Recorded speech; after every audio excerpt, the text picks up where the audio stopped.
जी। हर पल यदि आपकी आंखें यीशु पर है। पतरस क्यों डूब रहा था? क्योंकि एक पल के लिए वो शारीरिक हो गया और वो लहरों को देखने लगा। जब उतरा था तो वो आत्मिक था, लेकिन जैसे ही वो उतरा और लहरों को देखा, शरीर की अभिलाषा, आंख, डर, ये सब कुछ आ गया और वो डूबने लगा। अगर आपकी आंखें खुदा से हटी, शायद आप जिंदगी में डूबने लगोगे। मेरे भाई, मेरी बहन, ही is a God of every moment. और दुख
मित्र, प्रभु यीशु मसीह के नाम में आप सबको जय मसीह की। प्रभु यीशु मसीह में आज का दिन आपके लिए मुबारक हो। This is the day that the Lord has made. यदि आप अपने छुटकारे का इंतजार कर रहे हो, चंगाई का इंतजार कर रहे हो, मुक्ति का इंतजार कर रहे हो, कुछ प्रार्थनाएं जो आप कर रहे हो उसके जवाब मिलने का इंतजार कर रहे हो, तो मैं आपसे कहूं कि आज का दिन है जो शायद यहोवा ने आपके लिए बनाया है। आइए खुदा के वचन से कुछ अनटच्ड ऐसे कुछ संदर्भ होते हैं जो प्रचारक या पासबान जिसको अक्सर छूते नहीं हैं, अक्सर उसके पास जाते नहीं हैं। ऐसे कई अनटच्ड सरमन्स जो बहुत ही कम लोग वहां तक बात करते हैं, और प्रभु ने बोझ दिया कि कुछ ऐसे प्रचारों को आपके सामने मैं लेकर आऊं। और हमने अब तक 26 अध्याय में मैंने कई प्रचार मैंने किए, हमने बहुत सारी गहन बातें हमने देखी, लेकिन ये अध्ययन नहीं है, ये स्टडी नहीं है, प्रचार है। और मुझे पूरी उम्मीद है कि इन प्रचारों के द्वारा प्रभु आपको उत्तेजन देने जा रहा है। खासकर 40 प्रचार, 40 दिन, 40 प्रचार। यीशु ने शैतान को भगाया है तो वो प्रार्थना के द्वारा नहीं, तेल पानी के द्वारा नहीं। यीशु ने यदि शैतान को भगाया है तो वो है वचन के द्वारा। मेरे भाई, मेरी बहन, आदि में वचन था। वो आज मैं आपसे कहना चाह रहा हूं, आपकी नई शुरुआत हो रही है, वचन से नई शुरुआत करिए। आप अपनी उम्मीदों की कामना कर रहे हैं, वचन से शुरुआत करिए। आप अपनी चंगाई की कामना कर रहे हैं, वचन से शुरुआत करिए। आप अपना करियर, अपना भविष्य बनाना चाहते हैं, वचन से शुरुआत करिए। आदि में जब कुछ नहीं था तो वचन था, और यही वचन देहधारी हुआ। आपको आज वचन में जो बातें आपके लिए लिखी, जो आशीषें आपके लिए लिखी, विश्वासियों के लिए लिखी है, उसको यदि देहधारी बनते हुए अस्तित्व में आपके सामने आपको देखना है तो आपको वचन को महत्व देना पड़ेगा। परमेश्वर की अगुवाई के द्वारा, पवित्र आत्मा के सामर्थ्य के द्वारा यहाँ वो दर्शन मेरे पास आया कि 40 प्रचार 40 दिनों में किए जाएं। उसके बाद भी आप प्रचार सुनते रहेंगे, लेकिन ये 40 प्रचार ये बड़े फ्रेश हैं। ये उसी दिन जिस दिन ये टेलीकास्ट हो रहे हैं उसी दिन प्रचार किए जा रहे हैं। God want to speak with you very fresh. रोज की रोटी आज हमें दे। वो हमें बासी रोटी नहीं देता, वो हमें पुरानी रोटी नहीं देता, फ्रिज में रखा हुआ खाना नहीं देना चाहता, वो आपको फ्रेश देना चाहता है। निर्गमन 16वां अध्याय में ध्यान रखें कि मन्ना हमेशा फ्रेश मिलता था। यदि आप उसको संभाल कर रखोगे तो वो खराब हो जाता था। मेरे भाई मेरी बहन, God want to give you something fresh. इन 40 दिनों में प्रभु आपके लिए कई सवालों के जवाब जिसको आप तलाश रहे थे, प्रभु उसका जवाब आपको देने जा रहा है।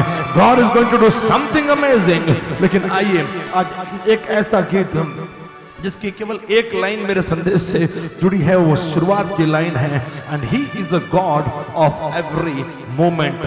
हर पल का वो एक खुदा है। आइए ये खूबसूरत सा गीत, पुराना गीत हम गाएं और प्रभु की इबादत करें। 40 दिनों में 40 प्रचार तो हैं, अलग अलग ऐसे प्रचार जिसको छुआ नहीं जाता, वहां पर हम जाने की कोशिश करेंगे। बहुत कम लोग वहां बातें करते हैं।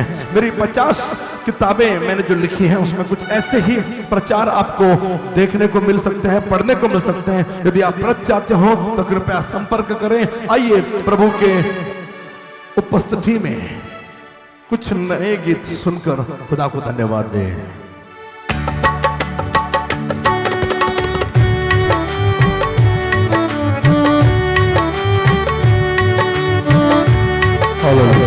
Glory, glory.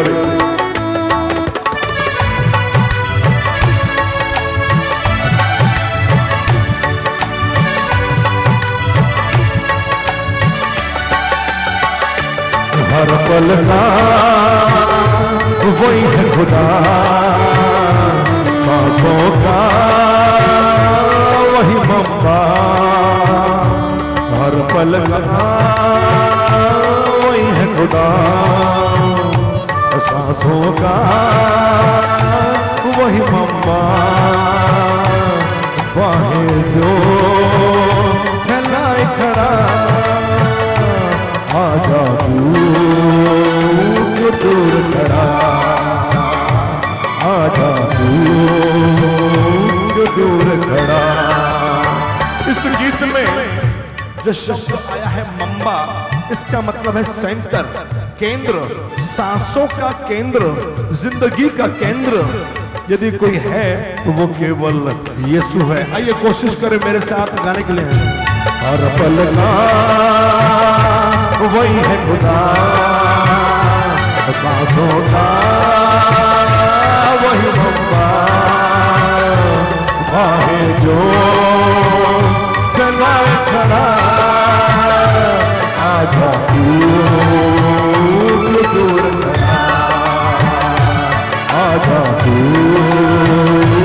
दूर खड़ा।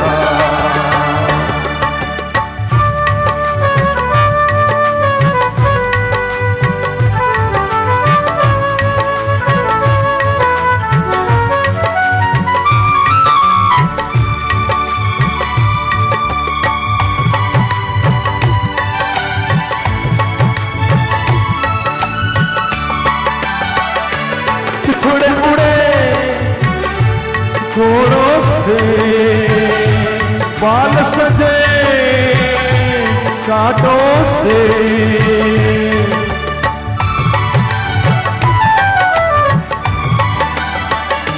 चिथड़े उड़े कांटों से, बाल सजे कांटों से, दाढ़ी रुकी हाथों से, आजा तू दूर खड़ा, आजा तू दूर खड़ा। हर पल का वही है खुदा, सांसों का वही मम्मा। बाहें जो फैलाए खड़ा, आजा तू दूर खड़ा, आजा तू दूर खड़ा।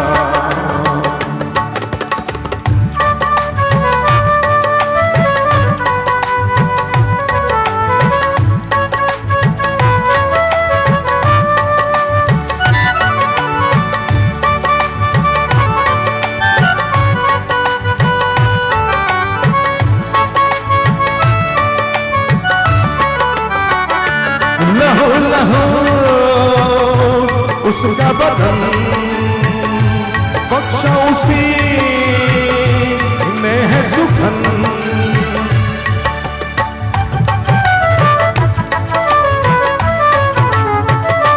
लहू लहू उसका बदन बख्शा उसी में है सुखन। उस गोरे तन और मन आजा तू जो दूर खड़ा, आजा तू जो दूर खड़ा।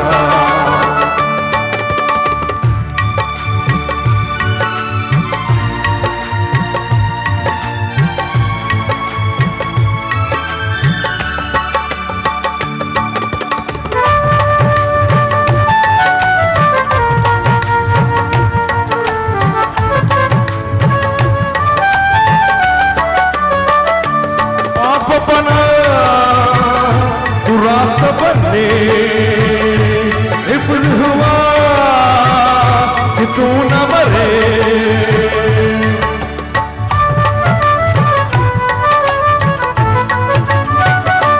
पाप बना तू रास्ता बनने हिफ्ज हुआ कि तू न मरे। खेदा गया तू जीता रहे, आजा तू जो दूर खड़ा, आजा तू जो दूर खड़ा। कोशिश करिए मेरे साथ जाने की। हर पल का वही है खुदा, सांसों का वही मौका, बाहें जो फैलाए खड़ा, आजा तू जो दूर खड़ा, आजा तू जो दूर खड़ा। ला ला ला ला ला ला ला ला ला ला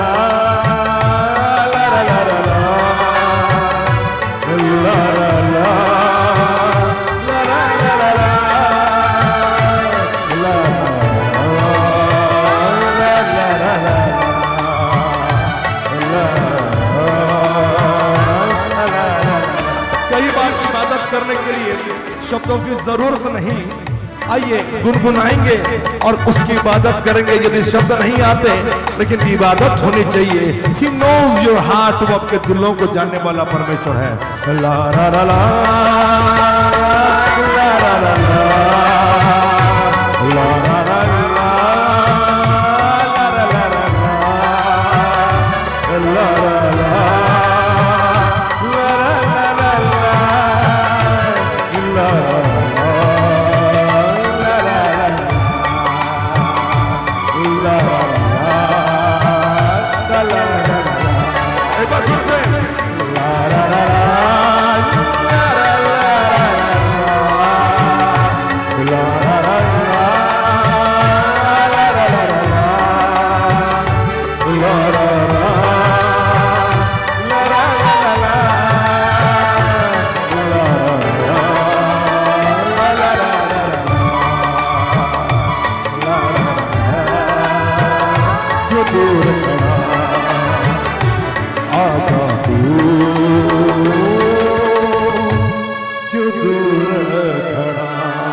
उत्पत्ति उसका 25वां अध्याय 26 पर मैंने तकरीबन 7 संदेश दिए।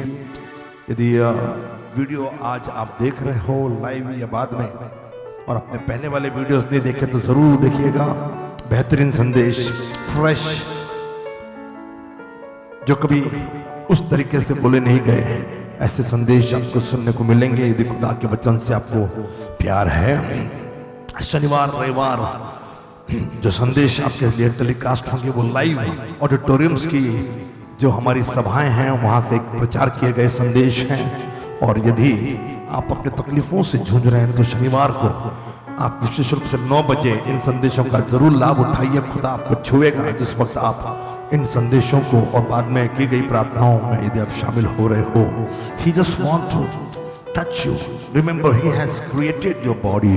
उसने अपने शरीर को बनाया है।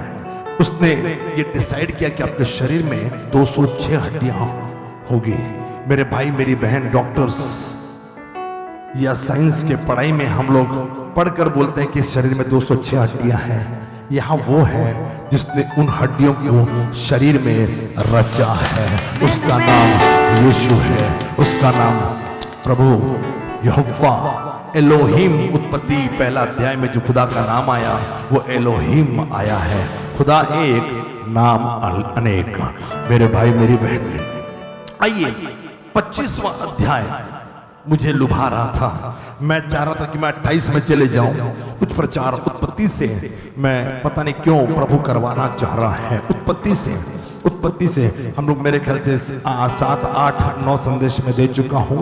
उसमें से मेरे ख्याल से अधिकतर उत्पत्ति से मैंने बोले। 25वां अध्याय में 2 बच्चों का जो जुड़वे हैं जन्म होता है, और एक का नाम था एसाव और दूसरे का नाम था याकूब। एक का नाम था एसाव और दूसरे का नाम याकूब। अक्सर याकूब पर बातें होती हैं, अक्सर याकूब के चर्चे होते हैं।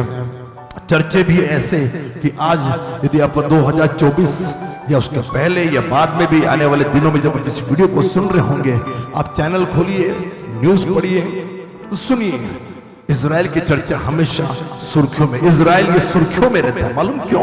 क्योंकि याकूब, अब्राहम, इसहाक, याकूब, परमेश्वर ने कहा मैं तेरा नाम प्रसिद्ध करूंगा। टुडे एवरी एक बच्चा की जुबान में इजराइल है। सबको मालूम है इजराइल क्या है, कौन है।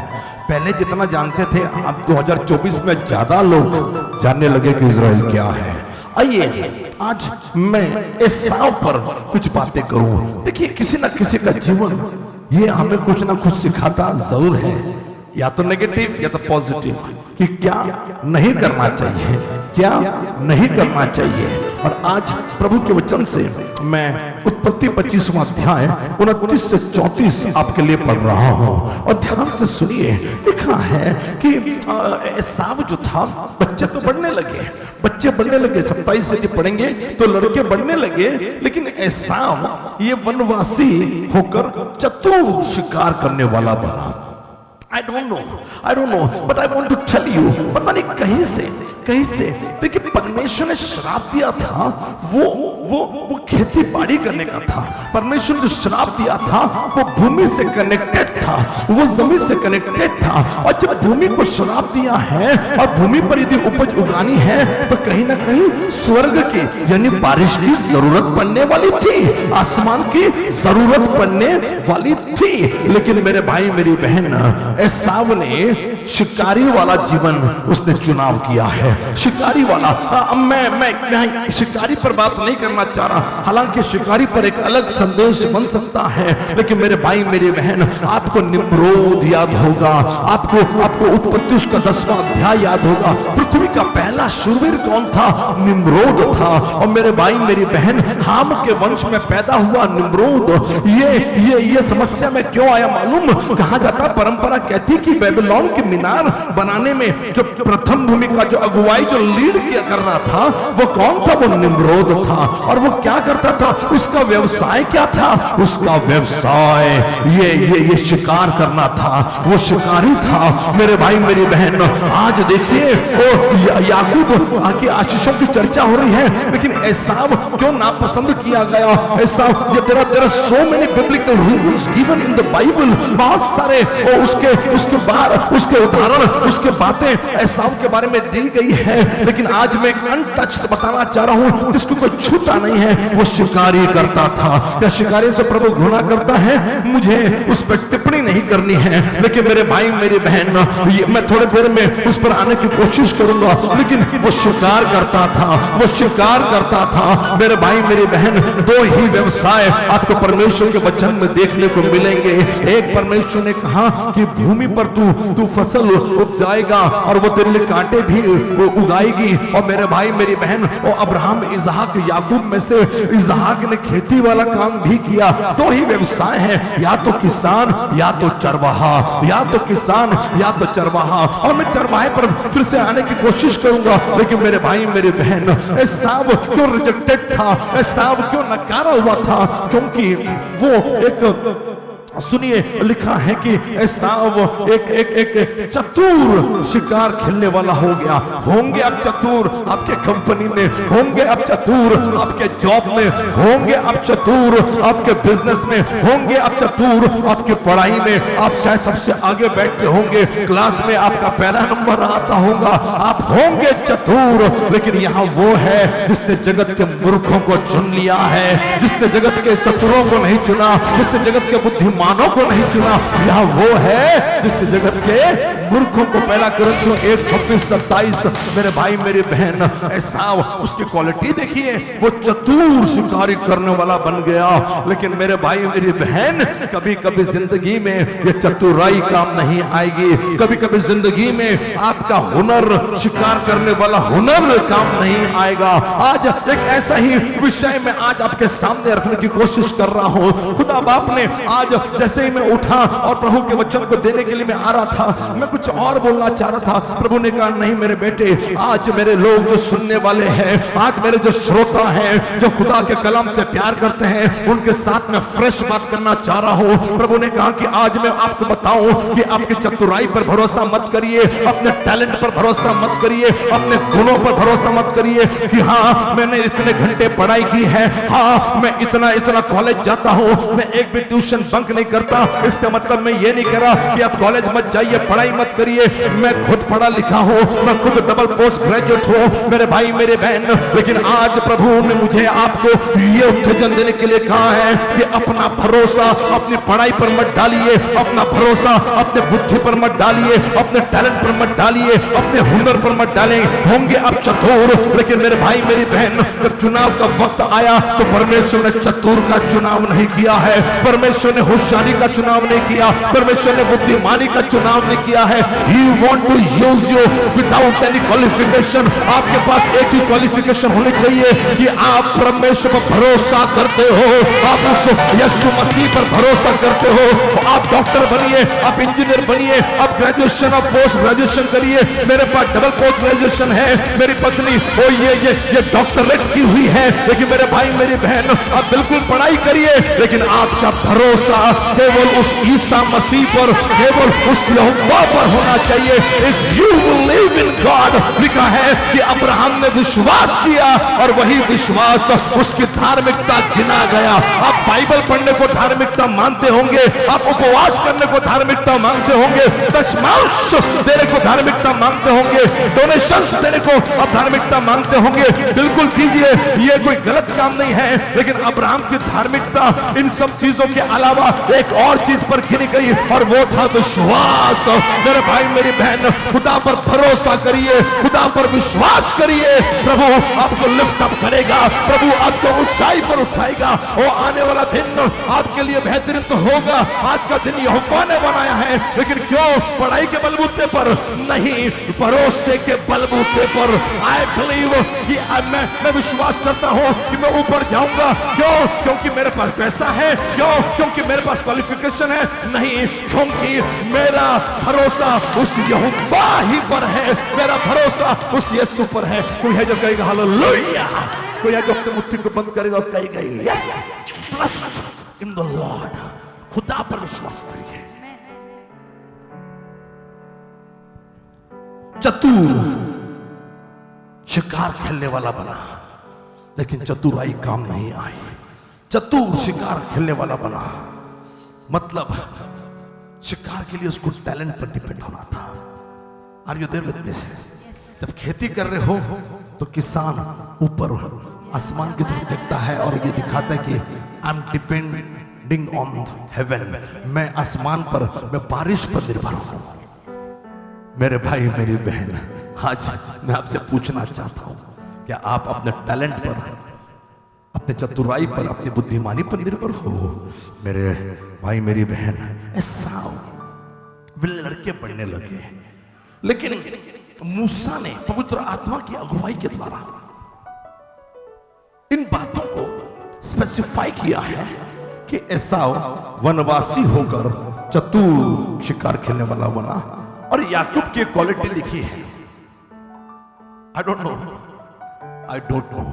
कि याकूब की क्वालिटी लिखी है।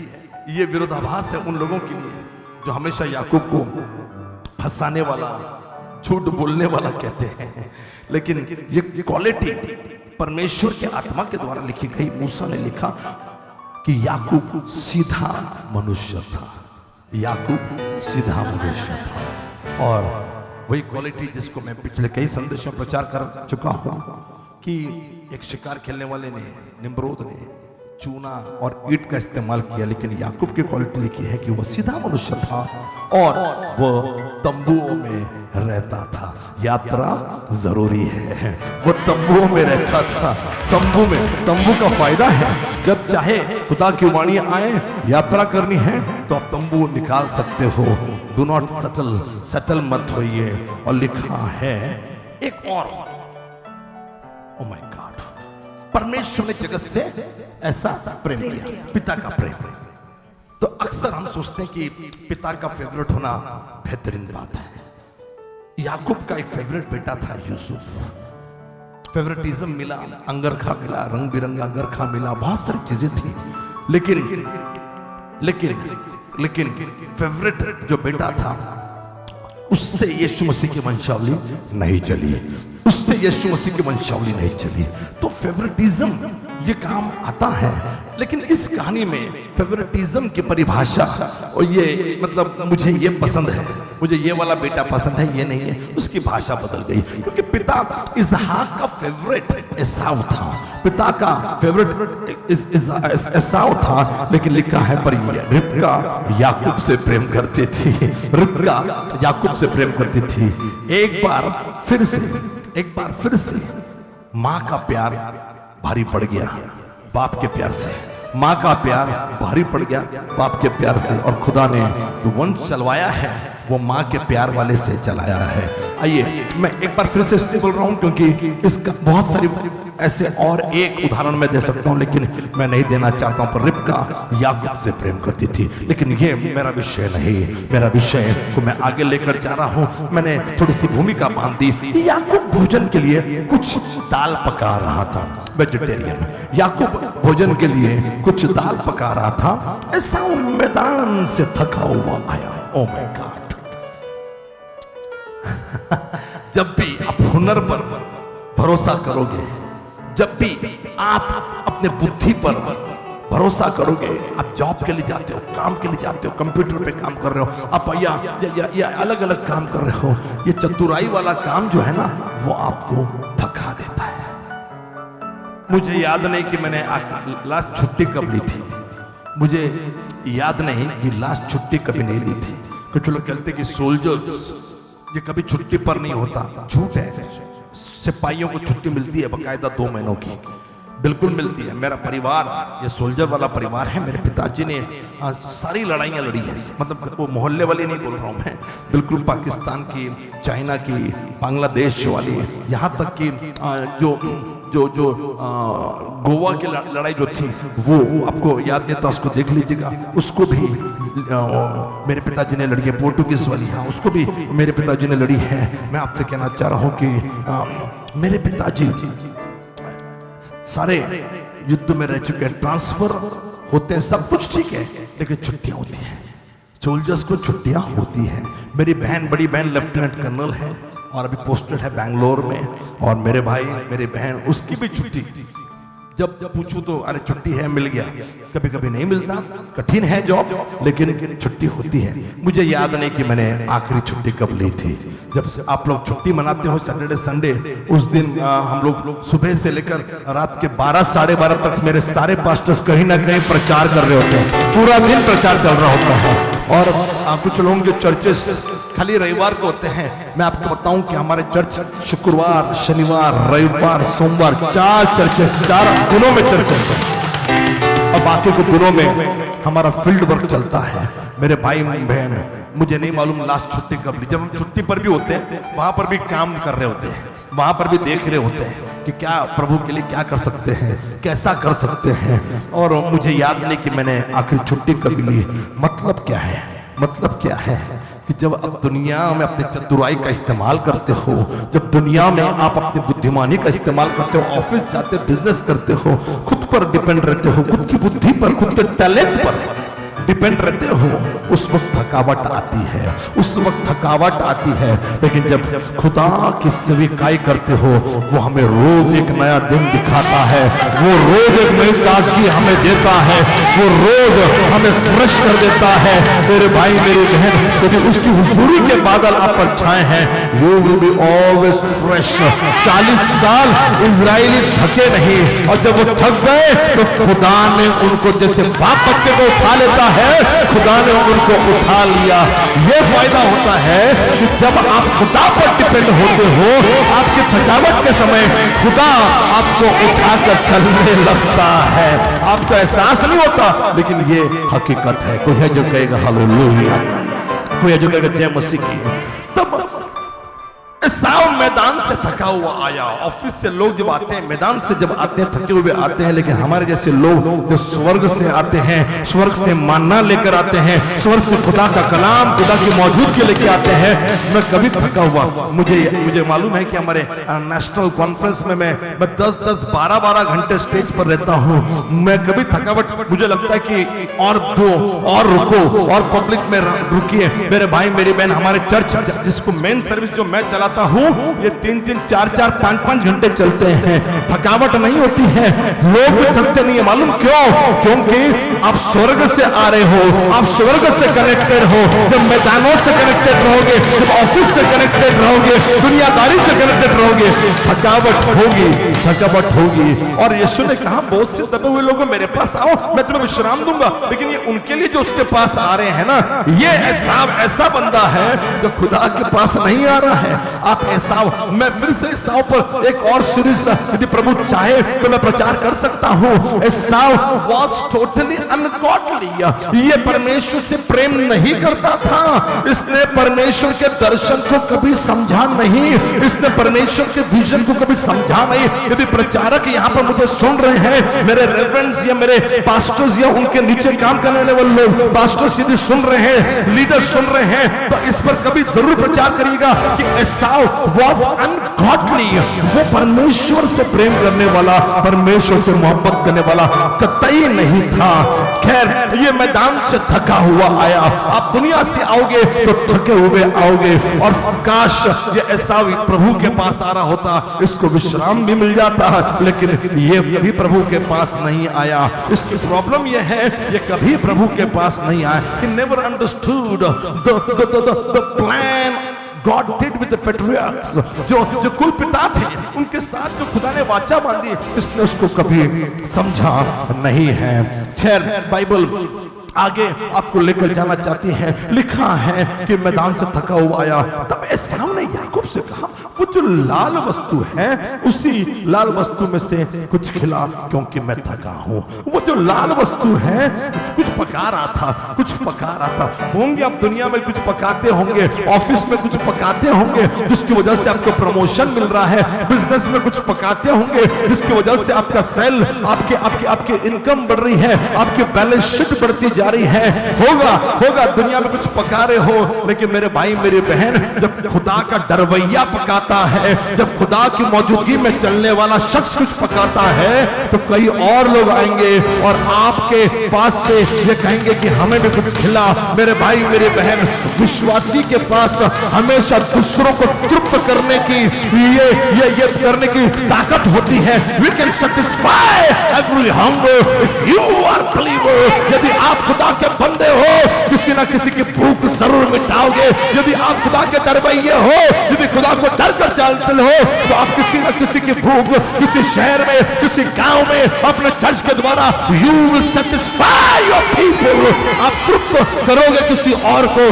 खुदा ने आपको शायद इसलिए रखा है ताकि आप किसी को तृप्त कर सके, किसी को सेटिस्फाई कर सके, किसी की भूख मिटा सके। एसाव ने कहा, वो लाल जो भी है बड़ा इंटरेस्टिंग है, my dear brother and sister, कई लोग कहेंगे सिस्टर आप जब बोलती हो बड़ा इंटरेस्टिंग लगता है कि सुनते रहो, पास्टर आप जब बोलते हो ऐसा बोलते हो कि सुनते रहो। मुझे भी वो चाहिए, मुझे भी वो यीशु चाहिए, मुझे भी वो बाइबल चाहिए, मुझे भी बाइबल नॉलेज चाहिए, मुझे भी बाइबल कॉलेज ज्वाइन करना है, मुझे भी विश्वास के बारे में समझना है, मुझे भी उद्धार के बारे में देखिए। Oh my God, somebody, कोई है जो कहेगा हालेलुया, कोई है जो कहेगा hallelujah.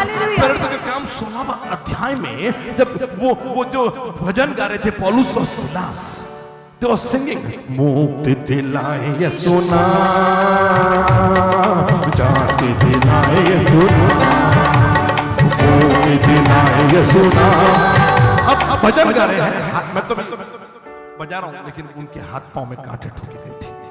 They were doing something interesting. They were singing interesting. बड़ा दिलचस्प गा रहे थे वो लोग।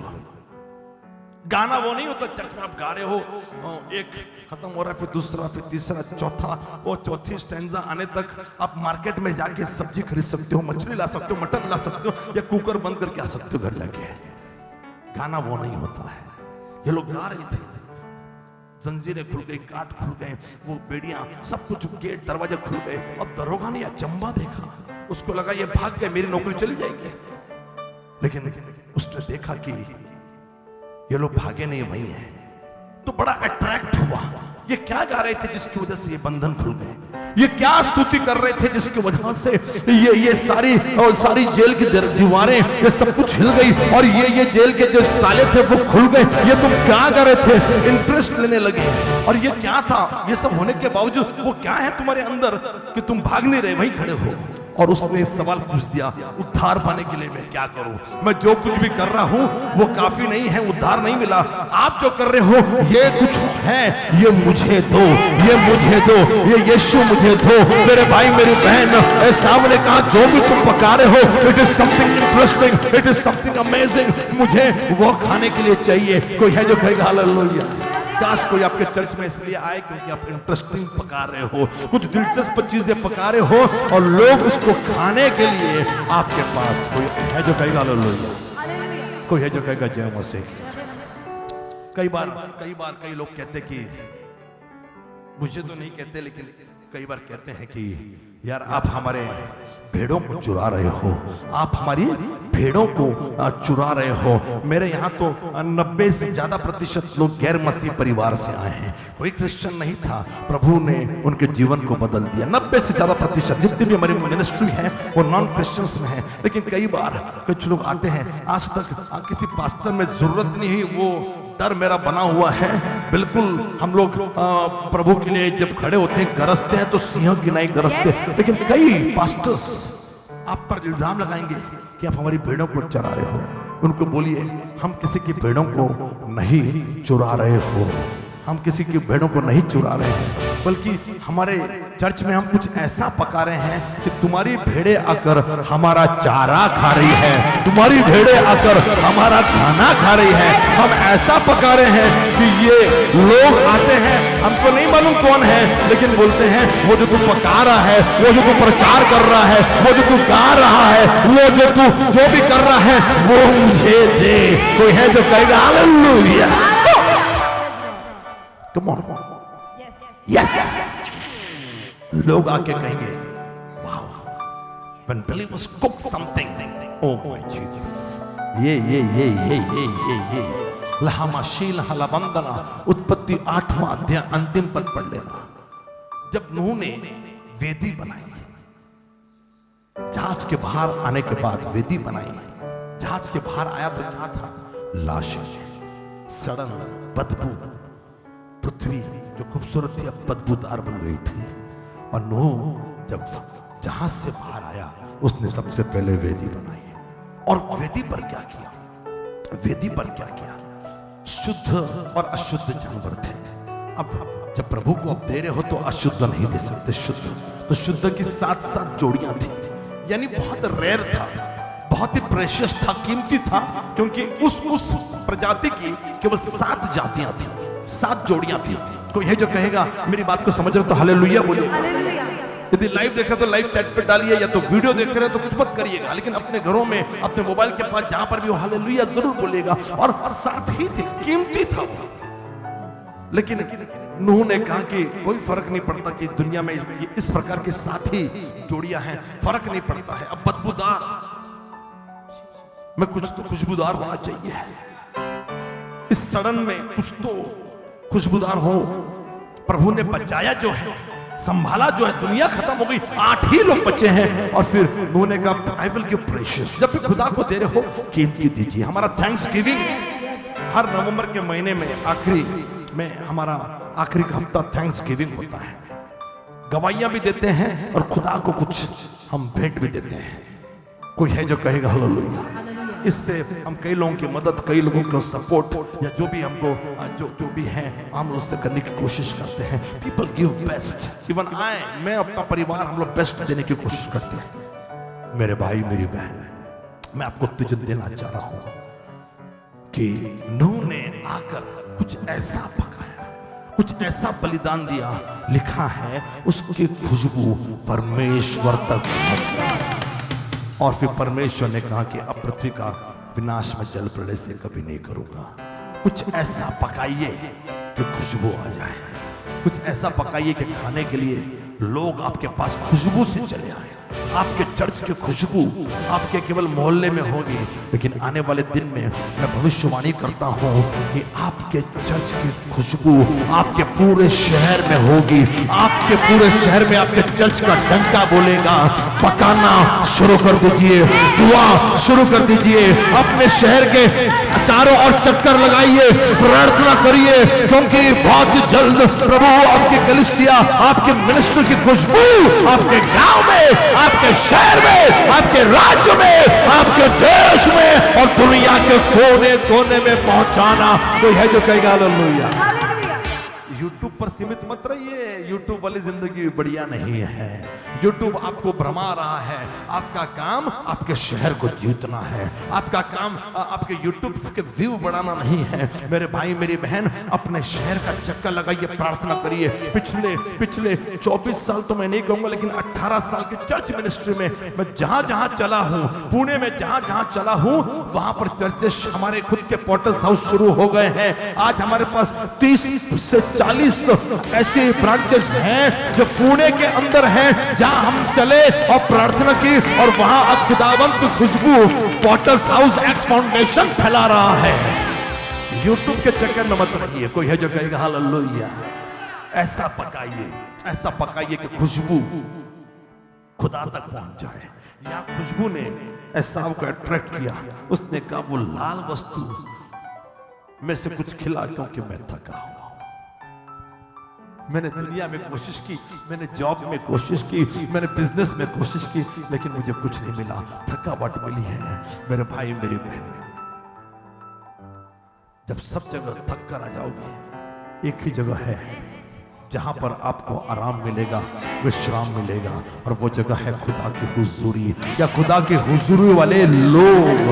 याकूब सीधा था, याकूब ने परमेश्वर को पकड़ कर रखा हुआ था। He was chosen by God।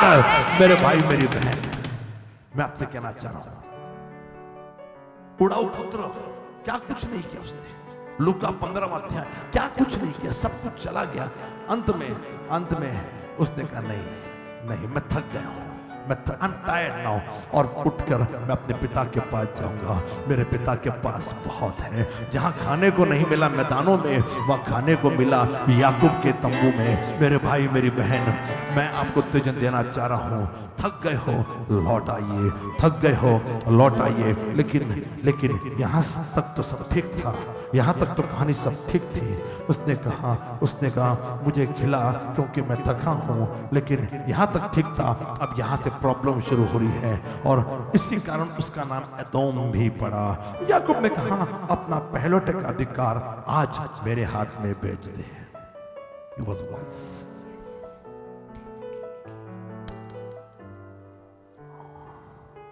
Why? Jacob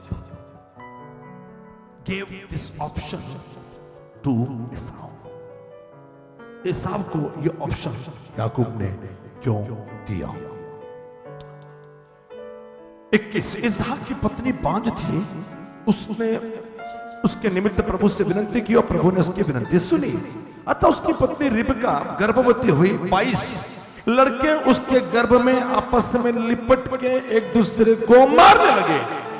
तब रिबका ने कहा, मेरी ऐसी ही दशा रहेगी तो मैं जीवित कैसे रहूंगी? और वो प्रभु की इच्छा पूछने के लिए गई। 23 को ध्यान से सुनिए। तब प्रभु ने उससे कहा, तेरे गर्भ में 2 जातियां हैं, तेरी कोख से निकलते ही 2 राज्य के लोग अलग अलग होंगे, एक राज्य दूसरे से अधिक सामर्थ्य होगा। और सुनिए, अंडरलाइन कर लीजिए, और बड़ा बेटा छोटे के अधीन होगा, बड़ा बेटा छोटे के अधीन होगा। मैं आपको समझाने की कोशिश कर रहा हूं कि ये बात मां को खुद प्रभु ने बताई। God gave this entire situation जो अब हो रही है, ये खुदा ने रिबका को, मां को बताई। अब मां ने उसको सुना, और मैंने आपको बताया कि रिबका याकूब से प्रेम करती थी। इसहाक, कैसे मैं आपसे कहूं, there was problem in Isaac. इसहाक खाने पीने का शौकीन दिख रहा है। उस पूरी कहानी में जब आगे चलकर हम उसको पढ़ेंगे कि इसहाक ने आशीष दी, तो आशीष की कंडीशन, शर्त क्या रखी? खाना पीना, जीभ। प्रभु ने चाहा तो एक और मैसेज में इस पर देने की कोशिश करूंगा, जीभ, जुबान। उसने कहा कि शिकार लाया जाए, शिकार लाया जाए, और जो लाएगा, जो बेस्ट पकाएगा, उसको ब्लेसिंग मिलेगी। ये कौन सी बात हुई? मुझे तो कुकिंग आती नहीं, मुझे तो खाना बनाना ही नहीं आता। मैं ज्यादा से ज्यादा चाय बना सकता हूं, या मैं अंडा फ्राई कर सकता हूं, और आखिरी अंडा फ्राई और आखिरी चाय मैंने जो बनाई है, जहां तक मुझे याद आ रहा है, उसको तकरीबन 30 से 35 साल हो गए। उसके बाद मैंने कभी बनाई नहीं। अब तक नौबत नहीं आई कि खाना मैं बनाऊं। मेरा विश्वास पहले से था कि प्रभु खिलाएगा, कहीं ना कहीं खिलाएगा। मेरे माँ बाप घूमने के लिए कहीं ना कहीं बाहर जाते थे, एयरफोर्स में तो थे, रिटायरमेंट के बाद कहीं ना कहीं घूमने जाते थे, या फिर मेरी बहन जो आर्मी में है, उसके घर पर कहीं ना कहीं, कभी जम्मू, कभी लखनऊ, कभी इलाहाबाद, कभी बेंगलोर, ऐसे घूमने जाते थे। तो मेरे बारे में सोचते थे कि यार घर में तो कोई नहीं है, बहनों की बाकी, और एक बहन थी उसकी शादी हो गई, अब घर में कोई नहीं है। मैं हमेशा कहता था कि मेरी चिंता मत करो। पता नहीं कहां से वो विश्वास आ गया, हालांकि मैं सेवक नहीं था, और मैं कहता था कि चिंता मत करो, मुझे खाना प्रभु देगा। I think I was in 9th, अर्पित मैं 9वीं में था, 9th में था, तब से ये लोग बाहर जाते हैं मुझे छोड़कर। और मैं आपसे कहना चाहूँ, कभी मुझे भूखा नहीं रहना पड़ा, कोई ना कोई खाने पे बुलाता। उस टाइम जब मैं पास्टर नहीं था, जब मैं सेवक नहीं था, खाली चर्च जाकर आता था, म्यूजिक बजाता था, प्रेजेंट वर्शिप लीड करता था, लेकिन मैं प्रचारक नहीं था। मेरा बेटा तो बहुत जल्दी प्रचारक बन गया। मेरे ख्याल से अर्पित की उम्र 16 साल की थी, तब से वो प्रीचिंग कर रहा है। मेरा बेटा ये 16 की उम्र से वो प्रचार कर रहा है। लेकिन मैंने जो म्यूजिक बजा रहा है वो मेरा बेटा है। मुझे लगा मीडिया टीम बताएगी, खैर कोई बात नहीं। जो स्टार्टिंग से म्यूजिक आप सुनते हो, मेरा बेटा अर्पित है। सुनिए, ध्यान से सुनिए। मैं ना प्रचार करता था ना कुछ करता था, लेकिन मुझे लोग खाने को देते थे। अब सोचिए, मैं तो सेवक हूं, पिछले 24 साल से प्रभु की सेविकाई कर रहा हूं। क्या आपको लगता है मुझे किसी बात की कमी घटी होगी? लेकिन ये ब्लेसिंग का कौन सा क्राइटेरिया जो एसाव को ब्लेसिंग देना चाह रहा है? याकूब को तो नहीं मिलने वाली, लेकिन किसको मिल रही है? ये कौन सा क्राइटेरिया भैया कि मेरे बेटे को, वो तो म्यूजिशियन है, अच्छा म्यूजिक बजाता है, वेस्टर्न क्लासिकल बजाता है, और मैं उसको कहूंगा कि मेरा पसंद का म्यूजिक बजा दे, तो एक थोड़ा सा बजा दे अर्पित, और मैं आपको ब्लेसिंग, उसका मेरी पसंद की एक वेस्टर्न क्लासिकल की धुन है, मैं चाहूंगा कि वो बजाए। हाँ, अभी मैंने उसको कहा ये बजा के सुना तो मैं तुझे ब्लेसिंग दूंगा। चलिए बजाइए।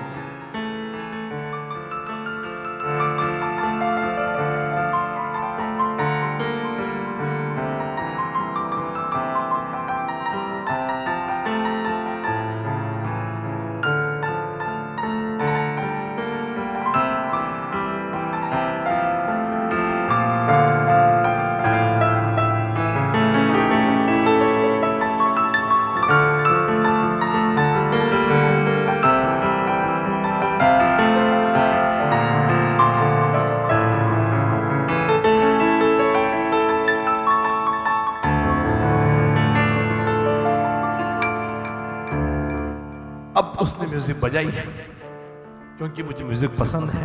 मैं खुद म्यूजिशियन हूँ, 15-20 इंस्ट्रूमेंट बजाता हूँ। और मेरे बेटे को मैंने कहा कि मुझे म्यूजिक पसंद है, बजा। उसने बजाई और फिर मैं कहूंगा कि तुझे आशीष मिले। ये कौन सा क्राइटेरिया बताओ? ये एसाव के खाने की लालसा ये बाप से आई थी। बाप को खाना, देखिए उसने मुझे भूख लगी है, मेरी आंखें धुंधली हैं, मैं वृद्ध हूं, जा शिकार करके ला, अच्छा खाना खिला, उसके बाद आई विल ब्लेस यू। ये क्या कंडीशन है? कुछ मुश्किल काम दिया जाता, हम ब्लेसिंग तब देंगे, आशीष तब देंगे जब कुछ कठिन काम करके आप आ रहे हो। लेकिन मुद्दा यह है कि एसाव को ये खाने की जो लालसा है ना, ये कहां से मिली मालूम? विरासत में बाप से मिली। लेकिन वही याकूब को विरासत में क्या मिला मालूम? विरासत में मां ने खुदा से किया गया वार्तालाप अपने बेटे को बताया, खुदा से किया गया डिस्कशन उसने अपने बेटे को बताया। She told Jacob her favorite। ये पसंदीदा क्यों था? क्योंकि खुदा ने बोला छोटे वाले को आशीष मिलेगी।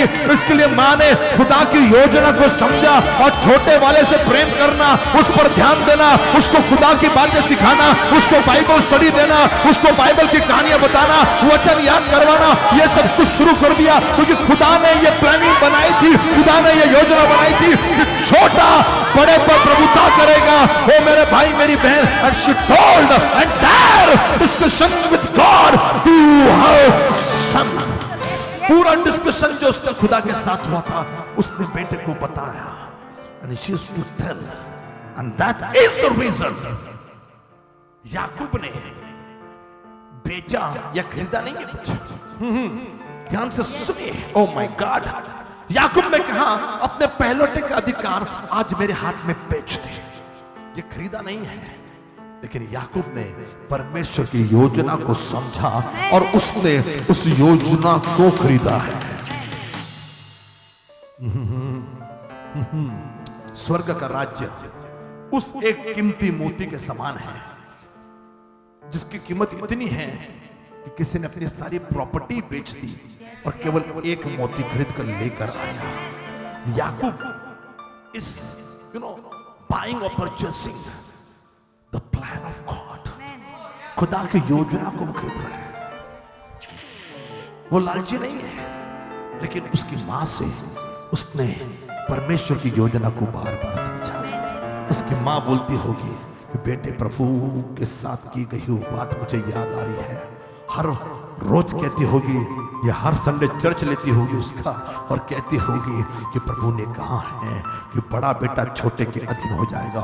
बेटे तुझे बहुत बड़ी जिम्मेदारी उठानी है। बेटा एक दिन आएगा कि हजारों साल भी लोग तुझे इज़राइल कहेंगे। बेटा एक दिन आएगा हजारों साल के बाद भी लोगों को, कई देशों को तेरी वजह से आशीष मिलेगी। यही प्रभु की योजना है। Mother was teaching the planning of God to Jacob। मेरे भाई मेरी बहन, याकूब ने परमेश्वर की योजना को समझा और यही वजह थी कि वो माँ का लाडला था।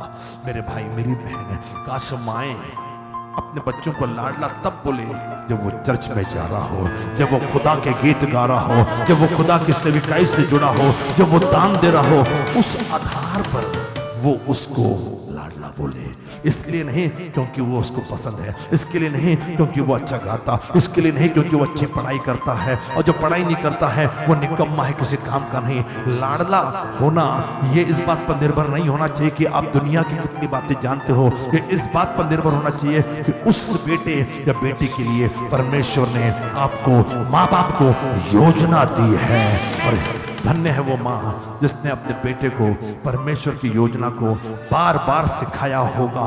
सोचिए, जब व्यवस्था विवरण 6वां अध्याय पढ़ते हैं, परमेश्वर ने मूसा को कहा शेमा, यानी बच्चों को शिक्षण दिया करना परमेश्वर के वचन का। तो क्या क्या उसमें क्या क्या बताया था? इधर पे हाथ पे उठते जाते पढ़ने के लिए बोला था। इसका मतलब आगे चलकर प्रभु ने इतना डेंजर, मतलब हम तो एक ही संडे चर्च जा रहे हैं, मेरे यहाँ तो हफ्ते में कम से कम 3 से 4 लोगों को टीचिंग्स या प्रीचिंग्स मिलती है अलग अलग हमारे लीडर्स और पास्टर्स के जरिए। मेरे यहाँ पर पुणे की ब्रांच में लेकिन कई चर्चेस में केवल रविवार को ही टीचिंग मिलती है। लेकिन नियम क्या था? सफलता इजराइल को कैसे मिली? सफलता ऐसे मिली, आज भी इजराइल ऐसे ही करते हैं, आज भी यहूदी लोग ऐसे ही करते हैं। और व्यवस्था में 6वां अध्याय में लिखा है कि जो शेमा है उसको उठते बैठते वो पढ़ाया करते, सिखाया करते, रटवाया करते थे, हाथों में यहाँ माथे पर उसको लिखा जाता था, दरवाजे के पास। Every time they used to remember God's, प्रभु ने क्या क्या किया, गॉड्स प्रॉमिस, उसको वो याद करवाते थे। मेरे भाई मेरी बहन, वो आगे चलकर हुआ तो सोचिए इसकी शुरुआत कहां से हुई? मुझे लगता है इसकी शुरुआत रिबका ने उठते बैठते अपने बेटे याकूब को, खुदा ने ये कहा है, खुदा ने ये कहा है, खुदा ने ये कहा है, खुदा ने मुझसे वादा किया कि तुम बेटा नहीं, तुम दोनों बेटों से 2 राज्य बनेंगे, तू अकेला नहीं लेकिन दोनों बेटों से राज्य बनेंगे। प्रॉमिस दोनों के लिए थी, परमेश्वर की प्लानिंग दोनों के लिए थी, तुमसे दोनों राज्य बनेंगे, 2 राज्य बनेंगे, लेकिन एक राज्य दूसरे पर प्रभुता करेगा और वो है इजराइल। आज वो डोमिनेट कर रहा है, आज वो प्रभुता कर रहा है, क्योंकि मां ने बेटे को सिखाया और बेटे ने उसको समझ लिया।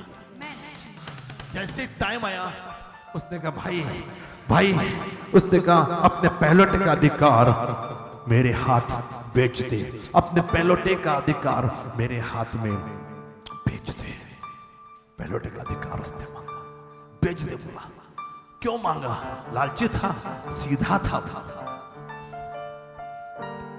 इन दिस पैसेज हम प्रचारकों ने, मैं अपने आप को भी गिन रहा हूं, हम प्रचारकों ने याकूब की छवि बिगाड़ दी है। जब तक वो पनुएल में आकर खुदा के साथ कुश्ती नहीं लड़ा, तब तक हम उसको कहते कि ये क्या प्यार कर रहा है लड़की के लिए। लड़की के लिए काम किसके लिए किया? खुदा के लिए, लड़की के लिए। इतना प्यार कि बाबा 7 साल में नहीं किसी और से शादी करवा दी, उसने कहा नहीं मुझे वही चाहिए। फिर 7 साल काम कर रहा है। He never worked for church. He never worked for ministry. वो मिनिस्ट्री के लिए काम नहीं कर रहा था, एक लड़के के लिए कर रहा था। आज की तारीख में अगर लड़का बोले कि मैं लड़की के लिए, तो हम माँ बाप उसको जूते लगाएंगे। पहले माँ बाप को खिला, पहले माँ बाप की परवाह कर। मेरे भाई मेरी बहन, इसकी छवि बिगाड़ दी हमने याकूब की। ये फंसाने वाला है, बाप को फंसाया, बड़े भाई को फंसाया, नहीं फंसाया, वो सीधा था। इसी पैसेज में 27वीं आयत में लिखा है कि याकूब सीधा मनुष्य था। तंबू में उसको नहीं मालूम इंटीरियर डिजाइनिंग क्या होती है, उसको नहीं मालूम सोफा सेट कहां रखा जाता है। हमको तो बहुत कुछ मालूम है। उसको मुझे इंटीरियर में बहुत मुझे इंटरेस्ट है। मैं बड़ा इसमें बचपन से मैं इसमें इंटरेस्ट, मुझे तो आर्किटेक्ट बनना था। मुझे क्या क्या बनना था उस पर मैं अलग से वीडियो बनाऊंगा। मुझे आर्किटेक्ट बनना था और उसको इंटीरियर डिजाइनिंग नहीं मालूम, उसको कॉम्बिनेशन नहीं मालूम कि किसके साथ। मैं तो काफी स्मार्ट पास्टर हूं, मुझे मालूम है कि ये कॉम्बिनेशन क्या पहननी है। मैं टाई पहना, पॉकेट स्क्वायर, मैंने इसको मैं मैच किया, मैंने ये उसको कफलिंग्स मैंने मैच किए। I am a smart person. तो कई बार हम स्मार्टली काम करते हैं, लेकिन याकूब सीधा था। नहीं मेरे भाई को फंसाऊंगा, उसकी ब्लेसिंग लूंगा, ये नहीं था। He thought, उसने सोचा कि माँ ने बताया है कि प्रभु ने कहा कि छोटा बेटा बड़े पर प्रभुता करेगा, तो वो समझ गया दिस थिंग्स आर हैपनिंग, ये हालात आ रही है। बड़ा भाई खुद चलकर आया है, जो फाइटर है, मुझे मार देगा। डरता था, डरता। आपको याद होगा ना कि जब वो मामा के घर से 20 साल बाद लौटा तो अपने भाई को डर रहा था, डरता था बड़े भाई से। लेकिन जैसे ही हालात ऐसे निर्माण हुए, बड़ा भाई आया और खुद ही बोल रहा है कि वो जो तू पका रहा है वो मुझे तू दे दे। मेरे भाई मेरी बहन, थैंक टू गॉड कि आज हम वो लोग हैं जिनके पास कुछ नहीं है, लेकिन खुदा का यीशु का लाल रंग का लहू है, जो लोग आकर मांग रहे हैं, give me the blood of Jesus Christ, मुझे यीशु का लहू दे, मुझे भी उद्धार चाहिए, मुझे भी भूख मिटानी है। The red blood only we pastors and believers are having, केवल हम विश्वासियों के पास, हम पासवानों के पास वो लाल रंग का लहू है जिसको लोग मांग रहे हैं। वो लाल रंग का, yes we have the blood of Jesus Christ, जिसको पाने से आपको छुटकारा मिलता है, जिसको दरवाजे पर लगाने से मौत भी निकल जाएगी। हमारे पास वो लाल, कोई है मेरे साथ जो कहे आमीन, जिसको लगाने से राहब वेश्या बच गई। That red is important. And who was having that red? This person was not having that red thing. वो लाल जो भी वस्तु थी वो किसके पास थी? वो याकूब के पास थी। आज विश्वासियों के पास यीशु का लाल रंग है। हमारे शरीर को लाल रंग से रंग लिया गया है। हमारे शरीर को यीशु के रंग में इमेजर रंग लिया, मोहे रंग लिया, मोहे अपने लहू से रंग लिया यीशु ने। दिया अपना मसा, दिया अपना ज़हन, मुझे अपना रूप दिया। अगर मोहे लाल रंग से नहीं रंगा तो मैं दूसरों को कैसे रंगाऊंगा? लाल रंग मेरे पास नहीं तो मैं दूसरा मांग रहा है वो लाल दे, वो तभी मांगेगा ना जब हमारे पास है। People will see salvation in your life. लोग उद्धार को देखेंगे, और उद्धार कैसे नजर आता है? उद्धार लाल रंग से नजर आता है। राहब का घर उस दीवार से लगा हुआ था, जो दीवार गिर गई, लेकिन वो वाला हिस्सा राहब का घर का हिस्सा वो नहीं गिरा। मैंने इस पे प्रचार किया बहुत पहले। लेकिन उस घर को छुटकारा कैसे मिला? उस मौत से, उस दीवार को गिरने से ये वाली दीवार बच गई। कैसे? क्योंकि लाल रंग लगा था। आज जरूरत है कि लोग हमारे अंदर वो लाल देखे, यीशु का लहू देखे, यीशु का लहू से हम धुले ये देखे। आप रंग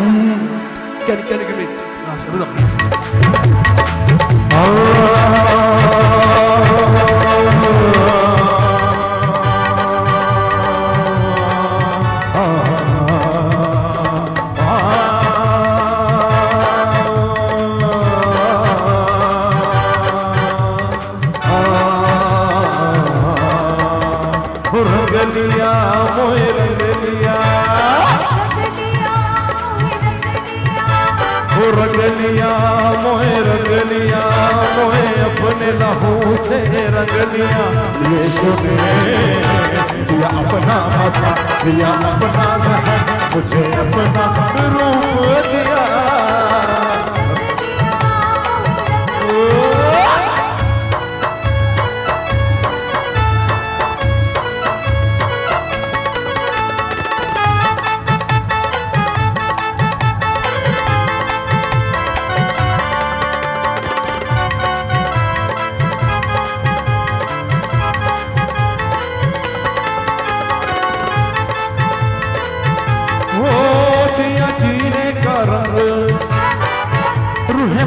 दिया संग, दिया जीने का रंग, रोहे माख दिया संग, जो पान बनाओ एक अजब खुशी, एक अजब नशा, दिल जान बनाओ। मांग लिया मोहे, मांग लिया मोहे, अपने लहू से मांग लिया यीशु ने। दिया अपना मसा, दिया अपना ज़हन, मुझे अपना रूप दिया। रंग लिया मोहे, रंग लिया मोहे, अपने लहू से रंग लिया यीशु ने। दिया अपना मसा, दिया अपना ज़हन, मुझे अपना रूप दिया। He shed his red blood, उसने लाल लहू बहाया ताकि हम उससे रंगे और लोग हमारे पास अट्रैक्ट होके आए। जो एक्चुअली लाल रंग का था एसाव, उसने लाल रंग के लहू को कभी महत्व नहीं दिया। That was the problem of Esau. आज मैं एसाव पर कुछ बातें आपसे कर, मैं ऐसी चीजें जो एसाव पर आपको मालूम नहीं थी आज आपको मालूम हो रही है। ऐसी बातें जो हम याकूब के लिए नेगेटिव ले रहे थे वो आज आपको पॉजिटिव लग रही है। मेरे भाई मेरी बहन, ऐसा हो कि वो जो लहू यीशु ने आपके लिए और मेरे लिए बहाया, वो लहू लोगों को नजर आना चाहिए। लोग पूछते होंगे राहब के घर में ये लाल रंग की डोर ये क्या है, इससे क्या होगा? अरे इससे तो बचाई गई वो। मेरे भाई मेरे बहन, अपने पहलौठे का अधिकार आज मेरे हाथ में बेच दे। एसाव ने कहा, देख मैं अभी मरने पर हूं, पहलौठे के अधिकार से मेरा क्या लाभ होगा? देख मैं अभी मरने पर हूं। ठीक है, आई डोंट अंडरस्टैंड, मैं ये समझ नहीं पाता। एक टाइम का खाना नहीं मिला तो क्या आप मर जाओगे? कई बार बच्चे आते हैं, मम्मी भूख लगी है, खाना में मर रहा हूं, मम्मी मैं मर रहा हूं। एक टाइम का खाना नहीं खाने से मर जाओगे? हफ्ते में हम लोग तो 3-3 दिन फास्टिंग रहती है। शनिवार को उपवास जब छोड़ते हैं हम लोग, तो मुझे लगता है रात के 2 या 3 बज रहे होते हैं सुबह के। पूरा दिन नहीं खाया और सुबह के 2-3, ये मैं नहीं, बच्चे भी करते हैं। हमारे यहाँ पर बहुत, जितने भी हमारे बच्चे हैं, मेरा बेटा नहीं, उसके अलावा हमारे जितने भी बच्चे हैं, बहुत छोटे छोटे बच्चे, वो लोग भी खाते नहीं है रात के 2-2, 3-3 बजे तक। एक टाइम खाया नहीं, मर जाओगे। ये वही करता है जो आत्मा से नहीं जुड़ा, शरीर से जुड़ा है।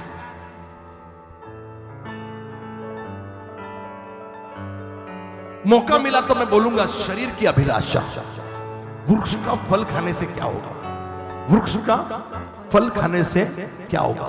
कभी मौका मिला तो मैं इसका कंपैरिजन नए नियम से और पुराने नियम से करके दिखाऊंगा।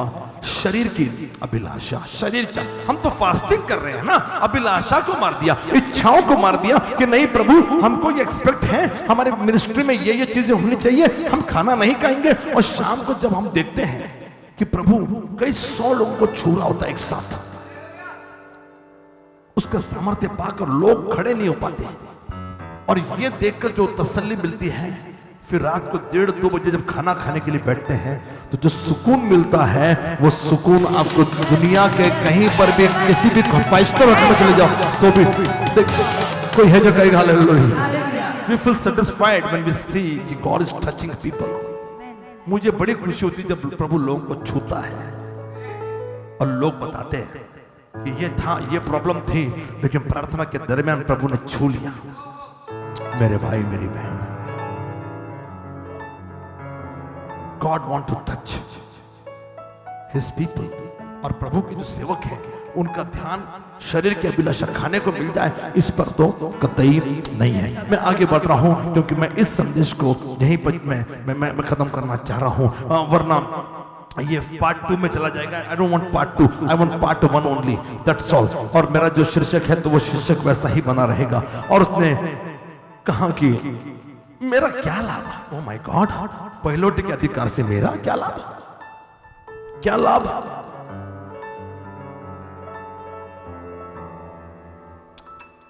पांच बातें मैंने लिखी हैं आपके लिए, अभी ताजा ताजा लिख कर आया हूं। 5 बातें ऊपर से प्रभु की वाणी आई, मैंने लिख दिया। 5 बातें लिखी हैं।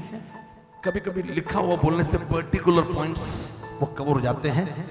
अगर मैं आत्मा से बोलूं तो वो पर्टिकुलर पॉइंट कवर हो जाएंगे, लेकिन 5 के 10 भी बन जाएंगे। फिर तो मैं लंबा नहीं करना चाह रहा, इसको लिख कर आया। सुनिए,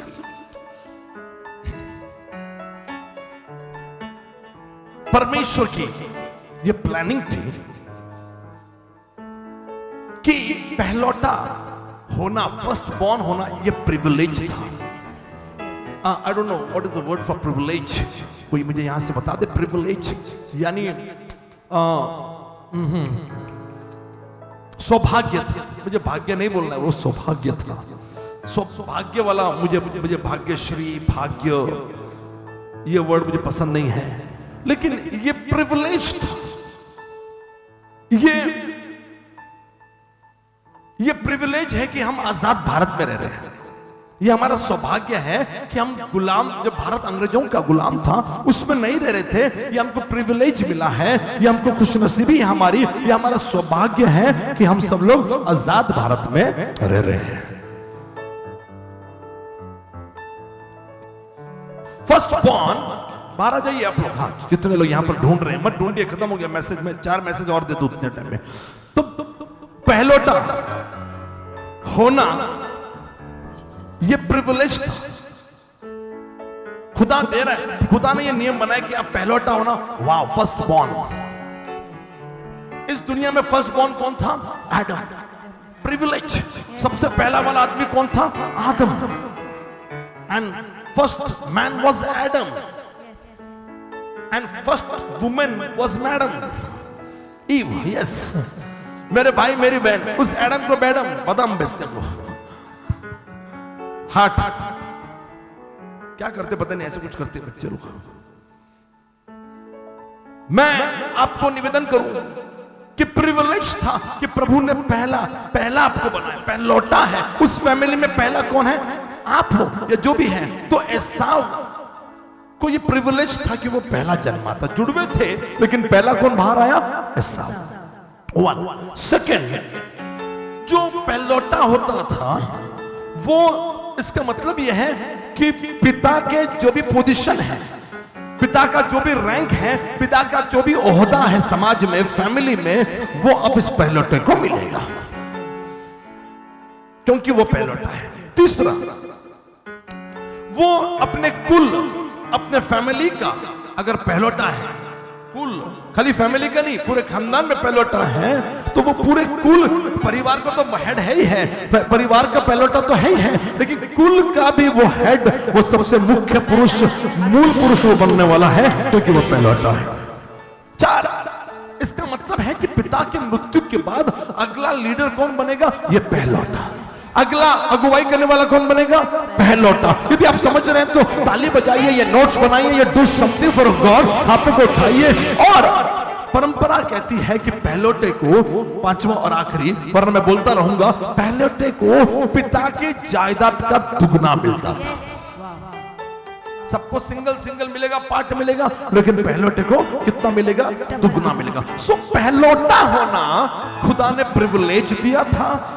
खुदा ने आपको ये खुश नसीब हो कि आपको पहलौटा बने हो, खुश नसीबी है कि आप पहले जन्म में हो, क्योंकि वो तो किसी के आदमी के हाथ में तो नहीं था ना कि पहले इसको लेकर आ जाए, वो तो खुदा के हाथ में था। इस दुनिया में जन्म लेने वाला शख्स खुदा की मर्जी से आता है, तो पहलौटा बनना यानी खुदा की मर्जी थी, और उससे लगे हुए सारे नियम यानी खुदा के बनाए हुए नियम थे, और खुदा ने कहा था पहलौटा होना ये खुशनसीबी है, ये प्रिविलेज है। लेकिन ऐसा वो शख्स था जिसने खुदा के मर्जी को, खुदा के वो जो इच्छा थी उसको उसने त्याग दिया। उसने कहा पहलौटा बनने से मेरा क्या फायदा? मेरे भाई मेरी बहन, फायदा ही फायदा था, because it was the will of God, वो खुदा की मर्जी थी। आज मैं आपको उत्तेजन देना चाह रहा हूं कि एसाव की गलती थी कि उसने खुदा की मर्जी को तुच्छ जाना है, खुदा की इच्छा को उसने तुच्छ जाना है। उसने कहा मुझे क्या फायदा? कई लोग ये कहते हैं कि प्रभु की इच्छा पूरी करने से मेरा क्या फायदा, मुझे क्या फायदा? प्रभु की इच्छा पूरी करने से मेरा कुछ भी फायदा नहीं होने वाला। लेकिन मेरे भाई मेरी बहन, खुदा की इच्छा पर चलना ही एक यात्रा है। पुराना वीडियो देख लीजिएगा, खुदा की इच्छा पर चलना ही एक यात्रा। देखिए 40 दिन में खुदा एक्ट फाउंडेशन जहां जहां फैला हुआ है हमारा भारत या भारत के बाहर, मैं हर विश्वासी से कह रहा हूं कि ये खुदा की मर्जी है, उसको समझिए, सुनिए। ये मैसेजेस के टाइम पे प्रभु आपके मिनिस्ट्री और आपके लिए व्यक्तिगत रूप से बात कर रहा है। खुदा की इच्छा पर चलना यह एक यात्रा है। लेकिन एसाव ने परमेश्वर की मर्जी को तुच्छ जाना, परमेश्वर की इच्छा को तुच्छ जाना। उसने कहा कि मेरा क्या फायदा, मेरा क्या फायदा? और लिखा है कि याकूब ने कहा मुझसे अभी शपथ खा। उसने उससे शपथ खाई और अपने पहलौटे का अधिकार याकूब के हाथ बेच दिया। मेरा जो आज का संदेश है उसका मूल वचन पर मैं आ रहा हूं 34 इस पर याकूब ने एसाव को रोटी और पकाई हुई मसूर की दाल दी। वो लाल रंग की एक ही दाल होती है मसूर की। इस पर याकूब ने एसाव को रोटी और पकाई हुई मसूर की दाल दी।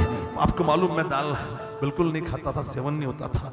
हाँ, लेकिन मैंने आज बहुत कुछ महीनों से मैंने कहा मसूर की दाल शुरू करो, तो मेरे घर में किसी को मालूम नहीं पड़ा, आज तक नहीं मालूम पड़ा। अभी सुन रहे हैं पहली बार से मेरे सारे जो पास्टर्स हैं, जो खाना पीना देखते हैं, आज उनको मालूम पड़ा कि मैं इतने दिन से मसूर की दाल क्यों खा रहा हूँ। It is biblical connected. तो आई थॉट या जेकब वाज ईटिंग, याकूब खा रहा था वो, तो मैंने कहा मैं बना तो नहीं सकता लेकिन बनवा तो सकता हूँ। तो मैं कई बार, हफ्ते में एक बार नहीं लेकिन कोशिश करते हफ्ते में एक बार। और मेरे घर जितने मेरे पास्टर्स हैं या रेवरेंड्स हैं, सीनियर पास्टर्स हैं हमारे, वो सारे जितने रेवरेंड्स हैं वो सीनियर हैं हमारे, उनके अंडर में पास्टर्स हैं। तो उनको ये ध्यान में लाना चाहिए कि मैं कितने दिन से ये कर रहा हूँ, जबरदस्ती की दाल खा रहा हूँ मैं चिकन खाने वाला। क्योंकि God was non vegetarian. Can और हाबिल में से प्रभु ने किसकी भेंट को एक्सेप्ट किया? हाबिल की। वेजिटेरियन जो लाया कैन, उसका नहीं किया, लेकिन जो नॉन वेजिटेरियन लाया था प्रभु ने उसकी भेंट को एक्सेप्ट। बलिदान पे क्या दिया जाता था? नॉन वेज, लेकिन अन्न बलि भी थी वहां पे, तो फिर हमने वेज भी थोड़ा सा खाना शुरू कर दिया। तो खैर, अब जो कि आप जो भी खाना चाहते हैं खाओ, उसमें जो कोई लेना देना नहीं, लेकिन अभिलाषा नहीं, शरीर की अभिलाषा नहीं। एक और प्रभु ने चाहा तो संदेश में लेकर आऊंगा, एक और ब्यूटीफुल मैसेज मैं लेकर आऊंगा, अनटच्ड पार्ट में से, जहां पर टच नहीं करते वहां से मैं यहाँ पे आने की कोशिश करूंगा। और सुनिए, तब से मैं मसूर की दाल मैंने खाना शुरू कर दी। अब मेरी पत्नी को सिर पे हाथ लगा रही, अच्छा ऐसा है क्या? मुझे एवरीथिंग इज बिब्लिकल, मैं जो कुछ करता हूँ वो बिब्लिकल है। और सुनिए, इस पर याकूब ने एसाव को रोटी और पकाई हुई मसूर की दाल दी। उसने खाया पिया और तब वो उठकर चला गया। यो एसाव ने अपने पहलौठे के अधिकार को तुच्छ जाना। एसाव ने अपने पहलौठे के अधिकार को तुच्छ जाना। ये आज मेरे संदेश का शीर्षक है, एसाव ने अपने पहलौठे के अधिकार को उसने तुच्छ जाना। कैसे? मैंने बहुत सारी बातें बताई है, अब मैं जो बता रहा हूं उसको ध्यान से सुनिए। एक पल की खुशी के लिए, एक पल की अपनी अभिलाषा के लिए उसने परमेश्वर की मर्जी को तुच्छ जाना। एक मोमेंट की अभिलाषा थी, भूख, एक थोड़ा कंट्रोल कर लेता या इस कंडीशन को नहीं मानता, लेकिन उसने कंडीशन मानी क्योंकि उसने कभी प्रभु को इंपॉर्टेंस दिया नहीं। लेकिन एक पल की खुशी के लिए एसाव ने अपने खुदा की मर्जी को बेच दिया। एक पल की खुशी के लिए उसने अपने विश्वास को, काश वो विश्वास कर लेता कि मैं पहलौठा हूं, परमेश्वर का बनाया हुआ नियम है कि मैं पहलौठा हूं तो आशीष, ब्लेसिंग्स, रिस्पॉन्सिबिलिटी, जिम्मेदारी मुझे निभानी है। लेकिन उसने कभी खुदा पर विश्वास नहीं किया। उसने कहा क्या फायदा, क्या फायदा। बाद में मैं आऊंगा कि वो रो रहा था ब्लेसिंग के लिए। आप कहोगे कहां उत्पत्ति में तो रोते हुए नजर नहीं आया? बिल्कुल आऊंगा, मैं आऊंगा, बिल्कुल मैं आऊंगा। रो रहा था, बस क्राइंग फॉर, पिता को बोल रहा था पिता मुझे ब्लेसिंग दे। उत्पत्ति में आप जब ब्लेसिंग की चर्चा जब इसहाक ने दी याकूब को और एसाव आया तो उसमें इतना डिटेलिंग नहीं पा रहे, लेकिन he was crying for those blessings. कुछ तो बचा होगा, ये उत्पत्ति में लिखा है, कुछ तो दे मुझे, लेकिन he was crying. I'm so glad. Why you need to refer entire Bible? पूरा बाइबल आपको क्यों संदर्भ के रूप में इस्तेमाल करना है? क्योंकि पूरा बाइबल परमेश्वर की आत्मा की प्रेरणा से लिखा गया है, जो कुछ उत्पत्ति में नहीं, शायद कहीं और लिखा गया है। उसकी स्टडी आपको कहीं और मिलेगी। कुछ पल के लिए उसने तुच्छ जाना। डी मेजर बेटा, डी मेजर है। कुछ पल की खुशी के लिए, मैंने कहा कुछ पल की खुशी के लिए, लेकिन वो इस बात को भूल गया कि पल पल को बनाने वाला वो खुदा है। उसने सूरज, चांद, दिन और रात को प्रभुता करने के लिए बनाए, 24 घंटे बनाए, दिन हुआ रात हुई, उसने बनाए, लेकिन पल पल को भी बनाने वाला वो परमेश्वर है।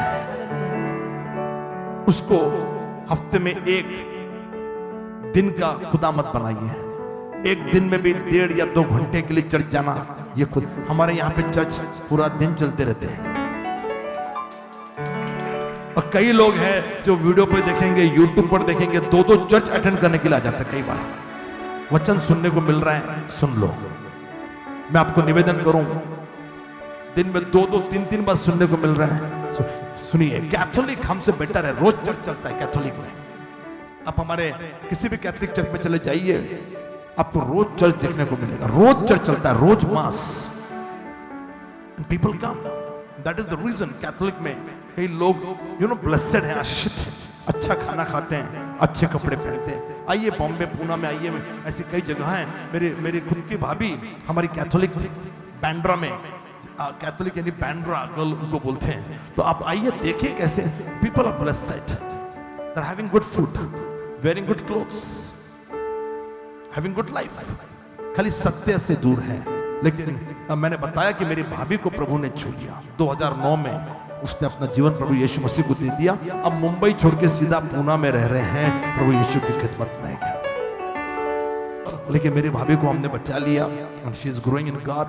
इस संदेश के बाद मैं मेरी भाभी के पास ही जा रहा हूँ, या बहुत टाइम बाद हम लोग मिलते हैं। तो इम्पोर्टेंट मैं मिनिस्ट्रियल काम से हम लोग जा रहे हैं, और मैं बिल्कुल यहाँ से निकलकर भाभी के पास पहुँच रहा हूँ। हर रविवार को आते हैं मेरे भाई, बड़े भाई चर्च में, मेरी मुलाकात नहीं होती। वो मेरी पत्नी का चर्च अटेंड करते हैं, हम मिलते नहीं है कई महीनों तक। अभी वो कनाडा से घूम कर आए तो मैं थोड़ा मिला उनको, लेकिन आज मैं फिर से जा रहा हूँ। एंड मिनिस्ट्रियल कुछ पॉइंट से हम लोग जा रहे हैं, आगे बढ़ना जरूरी है। और सुनिए, हर पल का वो खुदा है।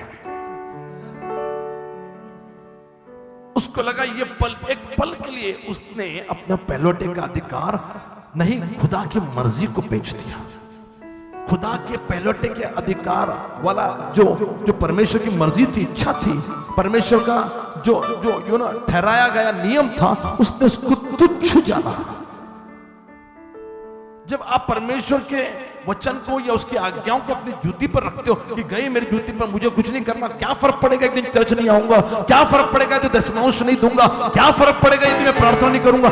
नहीं मेरे भाई, मेरी बहन, यदि आप उसको तुच्छ जानोगे, वो भी आपको तुच्छ जानेगा। फिर अब रोने की नौबत आएगी आपके पास कि इसको बचा लीजिए, हमारा ये बेटा, हमारी ये बेटी, हमारा परिवार, मेरा घर। मैं आपसे कहना चाह रहा हूं, तुच्छ मत जानिए। खुदा का काम करने का मौका मिलता है, पहले करिए, उसको तुच्छ मत जानिए, उससे मुंह मत मोड़िए। तुच्छ जानोगे, रोने की नौबत आएगी। ऐसा वो रो रहा था, मैं आऊंगा उस पे। उसने तुच्छ, हर he is God of every moment, हर पल का वो खुदा है। लेकिन एक पल की खुशी के लिए थोड़ा देर, कितना देर लगता खाना खाने के लिए? 10-15 मिनट। भूखा आदमी तो बहुत फास्ट खाता है। उतने पल के लिए उसने अपने खुदा को बेच दिया। लेकिन आज आपका पल पल का रिकॉर्ड खुदा रख रहा है कि पल पल आप क्या कर रहे हो। कभी एक पल को आप यहां पर, एक पल को दूसरी गली में। हम कविता पढ़ते थे, मेरे स्कूल पता नहीं किसकी थी, रामधारी से Dinkar, I don't remember, Tripathi, I don't remember. लेकिन हम दीवानों की क्या हस्ती, हम दीवानों की क्या हस्ती, आज यहां तो कल वहां। हमारी मतलब ये लेकिन पल पल। यदि कोई पूछे कि आप क्या करते हो, तो आप मुंह में जवाब होना चाहिए, यीशु यीशु यीशु यीशु यीशु यीशु यीशु यीशु यीशु यीशु यीशु यीशु यीशु। और पल का वही है खुदा, सांसों का वही मम्बा, बाहें जो फैलाए खड़ा, दूर खड़ा, आजा दूर। जब निर्जन प्रदेश में इजराइली सांप के काटने की वजह से, जहर की वजह से मर रहे थे, तो प्रभु ने कहा एक खंबा और उस पर पीतल का सर्प टूटा, और जो कोई विष बाधित दशा हुआ उस सांप को देखेगा वो बच जाएगा। हर पल यदि आपकी आंखें यीशु पर है। पतरस क्यों डूब रहा था? क्योंकि एक पल के लिए वो शारीरिक हो गया और वो लहरों को देखने लगा। जब उतरा था तो वो आत्मिक था, लेकिन जैसे ही वो उतरा और लहरों को देखा, शरीर की अभिलाषा, आंख, डर, ये सब कुछ आ गया और वो डूबने लगा। अगर आपकी आंखें खुदा से हटी, शायद आप जिंदगी में डूबने लगोगे। मेरे भाई मेरी बहन, ही is a God of every moment. और दुख की बात है कि एसाव ने एक पल के लिए, एक मोमेंट के लिए, एक भूख के लिए, शरीर की अभिलाषा के लिए परमेश्वर के पहलौठे होने के अधिकार को उसने तुच्छ जाना है। शायद आप भी ये गलती कर रहे होंगे और इसीलिए शायद वो नौकरी किसी और को मिल गई, शायद इसीलिए वो बिजनेस किसी और को मिल गया, शायद किसी और का मकान बन गया, शायद किसी और की गाड़ी हो गई, आप वहीं के वहीं रह गए हो। क्यों? क्योंकि आपने परमेश्वर के हालेलुया मर्जी को तुच्छ जाना होगा। मेरे भाई मेरी बहन, परमेश्वर की मर्जी आपको ऊंचाई पर उठाने की थी, परमेश्वर की मर्जी आपको वो सिर बनाने में थी, वो आपको मस्तक बनाना चाहता था, वो आपको पूंछ नहीं बनाना चाहता था, वो आपको ऊंचाई पर रखना चाहता था। उसने कहा कि तुम ऊपर रहोगे, तुम्हारी जगह ऊपर रहेगी, तुम नीचे नहीं रहोगे। वो आपको महल में पहुंचाना चाहता था, वो चाहता था कि सूरज चांद तारे आपके सामने नमन करे, लेकिन कुछ पल की आपकी मर्जी, कुछ पल का आपका ध्यान भटकना, कुछ पल के लिए अपने बारे में सोचना, कुछ पल के लिए अपने परिवार के बारे में सोचना, कुछ पल के लिए अपने पेट के बारे में, अपने आंखों के बारे में, उस तंबाकू, उस गुटखा, उस शराब के बारे में सोचना, व्यभिचार के बारे में सोचना, कुछ पल के खुशी के लिए प्रभु को तुच्छ मत जानिए। You will lose your blessings. His plan for you, उसका आपके लिए इच्छा यह है कि आप पहलौठे बने हो, आप टॉप पर रहो, आप पहले आओ, ये उसकी मर्जी है। गलातियों में, मैं मेरे पास वक्त नहीं, तीसरा लिखा है कि जितने लोग यीशु के हैं वो अब्राहम के वंशज हैं। मतलब आप पहलौठे बनोगे, उसका ध्यान आपकी तरफ है कि आप उसकी मर्जी को तुच्छ जान रहे हो, अपनी मर्जी को पूरा करने के लिए, अपनी इच्छा को पूरा करने के लिए। एसाव की प्रॉब्लम ये थी, उसने परमेश्वर की मर्जी को कभी समझा ही नहीं। अपनी मर्जी पर मैं चलता रहा, तुझको कभी अपना ना कहा।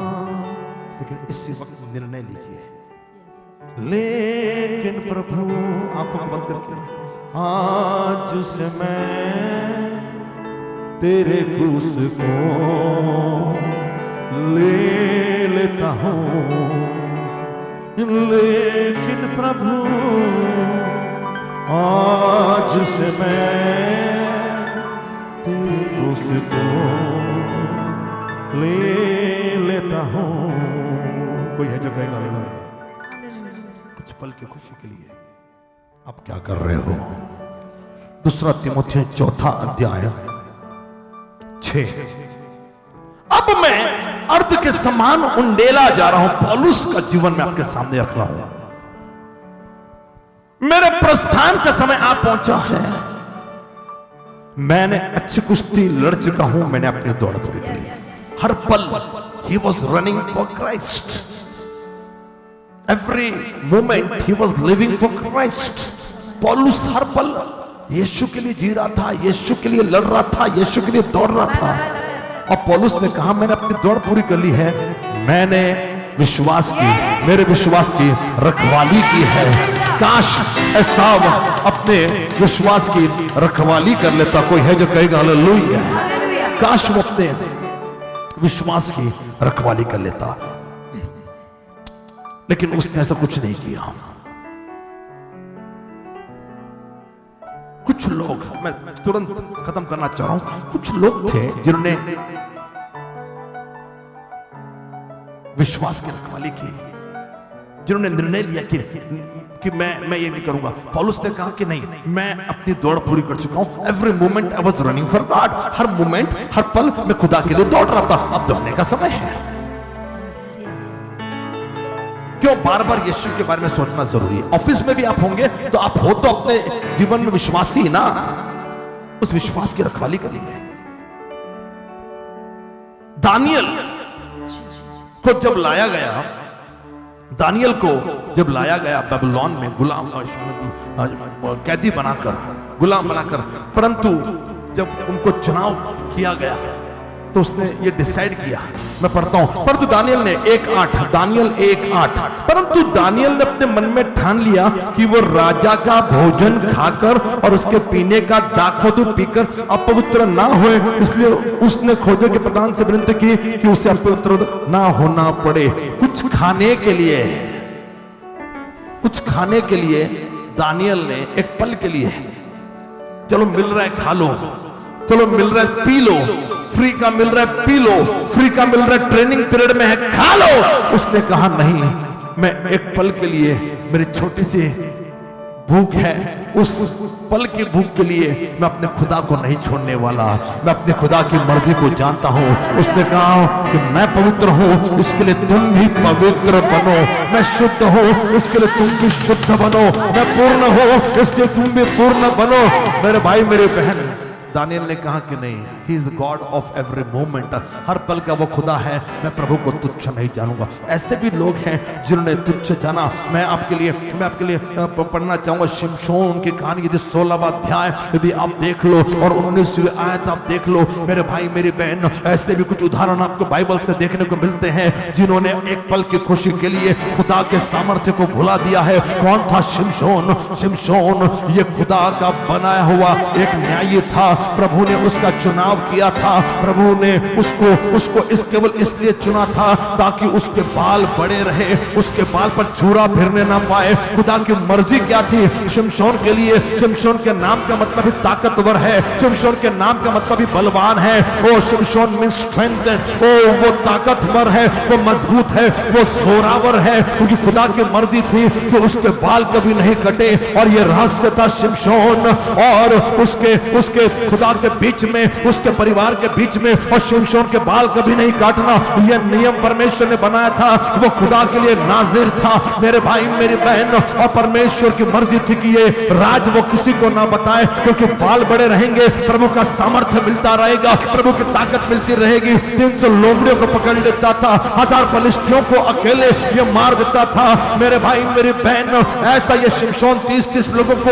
वो मार डालता था, शेर को वो जिंदा फाड़ दिया करता था। यह शिमशोन की ताकत थी, क्योंकि एक सीक्रेट था, एक राज था जो परमेश्वर ने उसके और अपने बीच में रखा था। लेकिन मेरे भाई मेरी बहन, जहां पर आप न्यायियों उसका 16वां अध्याय उसकी 19वीं आयत पढ़ते हो, एक दलीला नाम की वेश्या के गोद में यह शिमशोन सोया हुआ है। कुछ पल की खुशी के लिए दलीला की गोद में वो सो रहा है। चलिए सो रहा है, इसको भी गलती नहीं मानी गई, लेकिन उसने खुदा और उसके बीच में जो सीक्रेट था, खुदा और उसके बीच में जो गुप्त बातें थी, तुम्हारा खुदा तुम्हारे साथ गुप्त रीति से बात करना चाहता।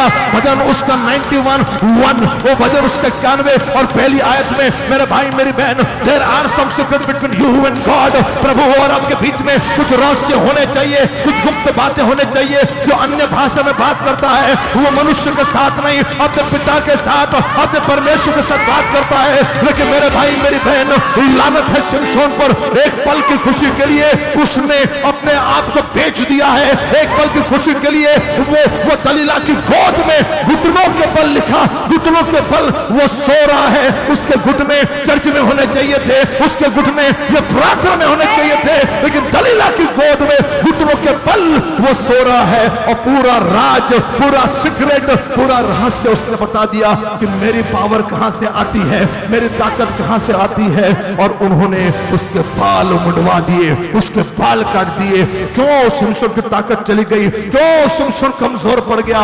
क्योंकि उसने एक पल की खुशी के लिए अपने आप को बेच दिया। कोई है मेरे साथ अपने हाथों को उठाने के लिए? उत्पत्ति उसका 34वां अध्याय 1 और 2 में आपको याकूब की बेटी दीना नजर आएगी। और मेरे भाई मेरी बहन, दीना बाहर घूमने के लिए निकली और शेकेम नाम की जगह का जो मुख्य पुरुष है जिसका नाम शेकेम है, उसने दीना को देखा और कुछ पल की खुशी पाने के लिए उसने सोचा कि मैं इसके साथ कुकर्म करूंगा। उसका बलात्कार किया, उसके साथ वो सोया, उसके साथ वो कुकर्म किया। और मेरे भाई मेरी बहन, एक पल की खुशी के लिए उसने ये किया। बाद में ये बात अलग कि वो उससे प्यार करने लगा, लेकिन मेरे भाई मेरी बहन, वहां पर याकूब के परिवार के उसके 2 बेटे, आप जरूर बाद में पढ़ लेना, मैं उनका जिक्र नहीं करना चाहूंगा, शिमोन और लेवी की बात मैं कर रहा हूं। और उन्होंने एक षड्यंत्र रचा। उन्होंने कहा कि हम शादी के लिए तैयार हो जाएंगे। उन्होंने कहा कि खतना करवाओ। शेकेम के सब पुरुषों ने खतना करवा दिया। और मेरे भाई मेरी बहन, वो आगे 14, 15, 16 भी पढ़ लीजिएगा, और लिखा है खतना किए और वो सब लोग कमजोर पड़ गए थे क्योंकि सारे पुरुषों को खतना हो गया था। तीसरे दिन जब वो बीमार थे, अपने अपने घरों में सो रहे थे, वो ये दोनों बेटे आए और याकूब के दोनों बेटों ने हर पुरुष को, सबको शेकेम के साथ सबको मार दिया। सब लोग मारे गए।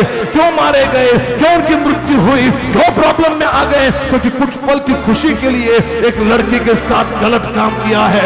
याकूब की बेटी के साथ उन्हें गलत काम किया, उससे भ्रष्ट किया। मेरे भाई मेरी बहन, कुछ पल की खुशी के लिए यदि आप गलत काम कर रहे हो, कुछ पल की खुशी के लिए यदि आप सिगरेट पी रहे हो, शराब पी रहे हो, पब जा रहे हो, डिस्को जा रहे हो, मैं आपसे कहना चाह रहा हूं, हो सकता है आपको आशीषों से वंचित होना पड़े। हो सकता है प्रभु आपको उसको तुच्छ जाने के लिए, उसकी मर्जी को, उसके कलाम को तुच्छ जाने के लिए आपको आशीषों से ही निकाल दे। शेकेम के सारे लोग मरे गए। ये शख्स जो मैं कह रहा हूं, मत्ती उसका 26वां अध्याय उसकी 14-15 आयत में पढ़ लेना। इसका जिक्र सब जानते हैं। कौन था ये? यीशु मसीह का चेला यहूदा। यीशु मसीह का चेला यहूदा कुछ पल की खुशी के लिए, कुछ रुपयों के लिए, कुछ चांदी के सिक्कों के लिए वो तैयार हो गया। लिखा कि क्यों तैयार हुआ? शैतान ने उसका कब्जा लिया। मेरे भाई मेरे बहन, कुछ पल के लिए, कुछ पल का पैसा कमाने के लिए आप ओवर टाइम करके चर्च में नहीं आ रहे। आप कुछ पैसा कमाने के लिए आप खुदा के मंदिर को तुच्छ जान रहे हैं। मेरे पास शुक्रवार से लेकर सोमवार तक वो सारे चर्चेस चल रहे हैं, ब्रांचेस चल रहे हैं। आपको यदि छुट्टी नहीं है तो कभी ना कभी आ जाइए। वो रविवार को 9:30 से रात के 12 बजे भी सर्विस चल रही है। प्रभु आपको मौका दे रहा है। आप न्याय के दिन पूछोगे कि प्रभु मेरे पास तो टाइम नहीं था। प्रभु कहेगा अरे तेरे पास 9:30 से 12 वाली सर्विस तो थी ना। मेरे भाई मेरी बहन, तुच्छ मत जानिए, यहूदा ने तुच्छ जाना है। अंत में मैं आपको हालेलुया, मैं आपसे कहना चाहूंगा कि एक ही उदाहरण मैं आपके सामने रखना चाह रहा हूं। और बाइबल ये कहती है कि प्रोत्थावा हाल ही में मेरी पत्नी ने वहां पर प्रचार किया और गिनती उसका 11वां अध्याय में ये इजरायली ये भूख के लिए मर रहे हैं, ये मांस के लिए मर रहे हैं। और प्रभु ने उनको मांस तो दिया, लेकिन मांस मुंह में भी नहीं गया था कि प्रभु ने उनको बड़ी संख्या में मारा है। मेरे भाई मेरी बहन, आज मैं आपको उत्तेजन देना चाह रहा हूं कि प्रभु आपके जीवन को इस्तेमाल करना चाह रहा है, लेकिन तुच्छ मत जानिए। आपको यूसुफ के भाई याद होंगे। उत्पत्ति 38वां अध्याय यदि आप पढ़े और उसके 28वें पद में लिखा है कि याकूब के 12 बच्चे थे, लेकिन यूसुफ से घृणा करते थे। कुछ पैसों के लिए, 20 चांदी के सिक्कों के लिए अपने भाई को बेच दिया है। पल भर की खुशी के लिए शायद आप परमेश्वर को तुच्छ जान रहे होंगे, परमेश्वर को आप कम जान रहे होंगे, परमेश्वर की मर्जी को नकार रहे होंगे। इंसाफ की गलती यह थी, परमेश्वर की नजर में आत्मा के द्वारा मैंने कहा संदेश, आत्मा के द्वारा वचन, आत्मा के द्वारा लेखकों ने ये लिखा है। इब्रानियों उसका 12वां अध्याय, और ये पढ़कर मैं समाप्त कर रहा हूं। और उसके 16 और 17वीं आयत, 16वीं और 17वीं आयत लिखा है। इब्रानियों 12वां अध्याय 16, ऐसा ना हो कि कोई जन व्यभिचार, अब सुनिए, या एसाव के समान अधर्मी हो। अब वी आर रीडिंग हिब्रू, हम उत्पत्ति से हिब्रू में आ गए हैं जहां एसाव के बारे में टिप्पणी की गई है। क्यों एसाव में प्रॉब्लम थी, मैं आपको बहुत सारी चीजें बता चुका हूं, लेकिन खुदा का कलाम उसको अधर्मी कहता है। जब आप खुदा की मर्जी पर नहीं चलते हो, कुछ पल के लिए आप खुदा के मर्जी को आप तुच्छ जानते हो, परमेश्वर की नजर में आप अधर्मी हो जाते हो और आपको आशीषों से वंचित होना पड़ता है। और ऐसा ना हो कि कोई जन व्यभिचार या एसाव के समान अधर्मी हो। अधर्म क्यों गिना गया? अधर्म क्यों गिना? धर्म गिना जाता है ना, आपके काम गिने जाते हैं ना, कुछ लोग कर्मा कहते हैं ना। अधर्मी भी सुन लीजिए, अधर्मी क्यों हो? क्योंकि जिसने एक बार के भोजन के बदले, एक बार के भोजन के बदले अपने पहलौठे होने का पद बेच डाला। एक बार के भोजन के लिए, एक टाइम के खाने के लिए आप खुदा को बेच दोगे। एक टाइम के भोजन के, एक प्रसाद के लिए, एक टाइम का प्रसाद कोई दे रहा है, आप खुदा को तुच्छ जानोगे क्योंकि आप में नहीं बोलने की हिम्मत नहीं है। मेरे भाई मेरी बहन, अधर्मी क्यों कहलाए मालूम? क्योंकि एक टाइम के भोजन के लिए उसने खुदा की मर्जी को, पहलौठे होने के अधिकार को एसाव ने तुच्छ जाना है। और सुनिए क्यों ब्लेसिंग चली गई और बाद में क्या हाल हो गए। सुनिए एसाव के लिखा है 17, तुम जानते हो कि बाद में उसने आशीष पानी चाहिए। आप नौकरी पाना चाहोगे, आप काम पाना चाहोगे, आप घर बनाना चाहोगे, आप गाड़ी लेना चाहोगे, लेकिन ये होगा नहीं क्योंकि तुमने परमेश्वर की मर्जी को तुच्छ जाना है। जब चर्च आने का टाइम था, आप अपना काम करने के लिए चले गए। जब बाइबल पढ़ने का टाइम था, आप टेलीविजन पर बिग बॉस देख रहे थे। जब आराधना करने का टाइम था, दोपहर के 1:30 बजे जब डॉक्टर अर्चना ऑनलाइन आ रही थी, तुम्हारे पास वक्त होने के बावजूद तुमने यूट्यूब ऑन नहीं किया और अब रो रहे हो, अब आंसू बहा रहे हो। और लिखा है कि तुम जानते हो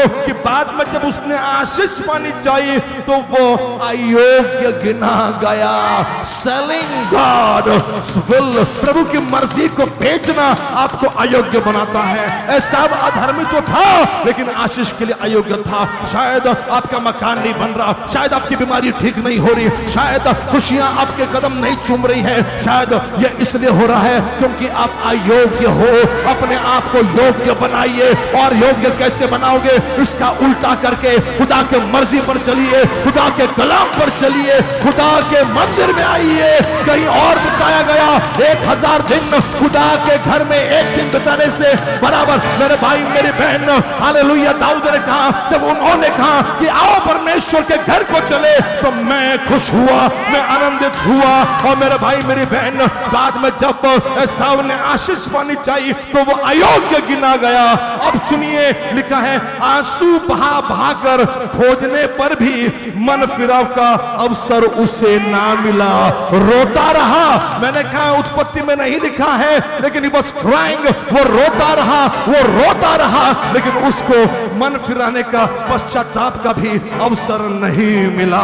आज प्रभु आपको मौका दे रहा है, आज प्रभु आपको मौका दे रहा है। मौका को जाया मत जाने दीजिए। यो एसाव ने अपने पहलौठे के अधिकार को तुच्छ जाना, यो एसाव ने अपने पहलौठे के अधिकार को तुच्छ जाना। परमेश्वर की मर्जी को तुच्छ मत जानिए। अगर आप परमेश्वर की मर्जी पर चलने के लिए तैयार हो, एक पल की खुशी के लिए खुदा को छोड़ दोगे, मेरे भाई मेरी बहन, आशीषों से वंचित होना पड़ेगा, अधर्म गिना जाएगा, अयोग्य बन जाओगे आशीष पाने से। He want to bless you। उसकी मर्जी पर चलिए, उसकी मर्जी पर चलिए। एसाव का जीवन हमें सिखाता है क्या नहीं करना चाहता है। हर पल का वो एक खुदा है। आइए प्रभु के पास आए। प्यारे यीशु, मैं दुआ करता हूँ जितने लोग तेरे पास आए हैं उन्हें तू योग्य बना, उन्हें तू धर्मी बना, और तेरी मर्जी को वो लेकर चले, तेरी मर्जी पर वो टिके रहे। ऐसा ही होने दे। और प्रभु, जैसे रिबका ने अपने बेटे को खुदा और उसके बीच की सीक्रेट बातें बताई, हर माँ के साथ तू सीक्रेट बातें कर, हर माँ के साथ उनके बच्चों के लिए तू योजना बांट, ताकि वो माँ उठते बैठते अपने बच्चे को खुदा का कलाम बताए। प्रभु यीशु मसीह के नाम से मांगते, सुनो, ग्रहण कर। सारे विश्वासी एक साथ कहेंगे आमीन।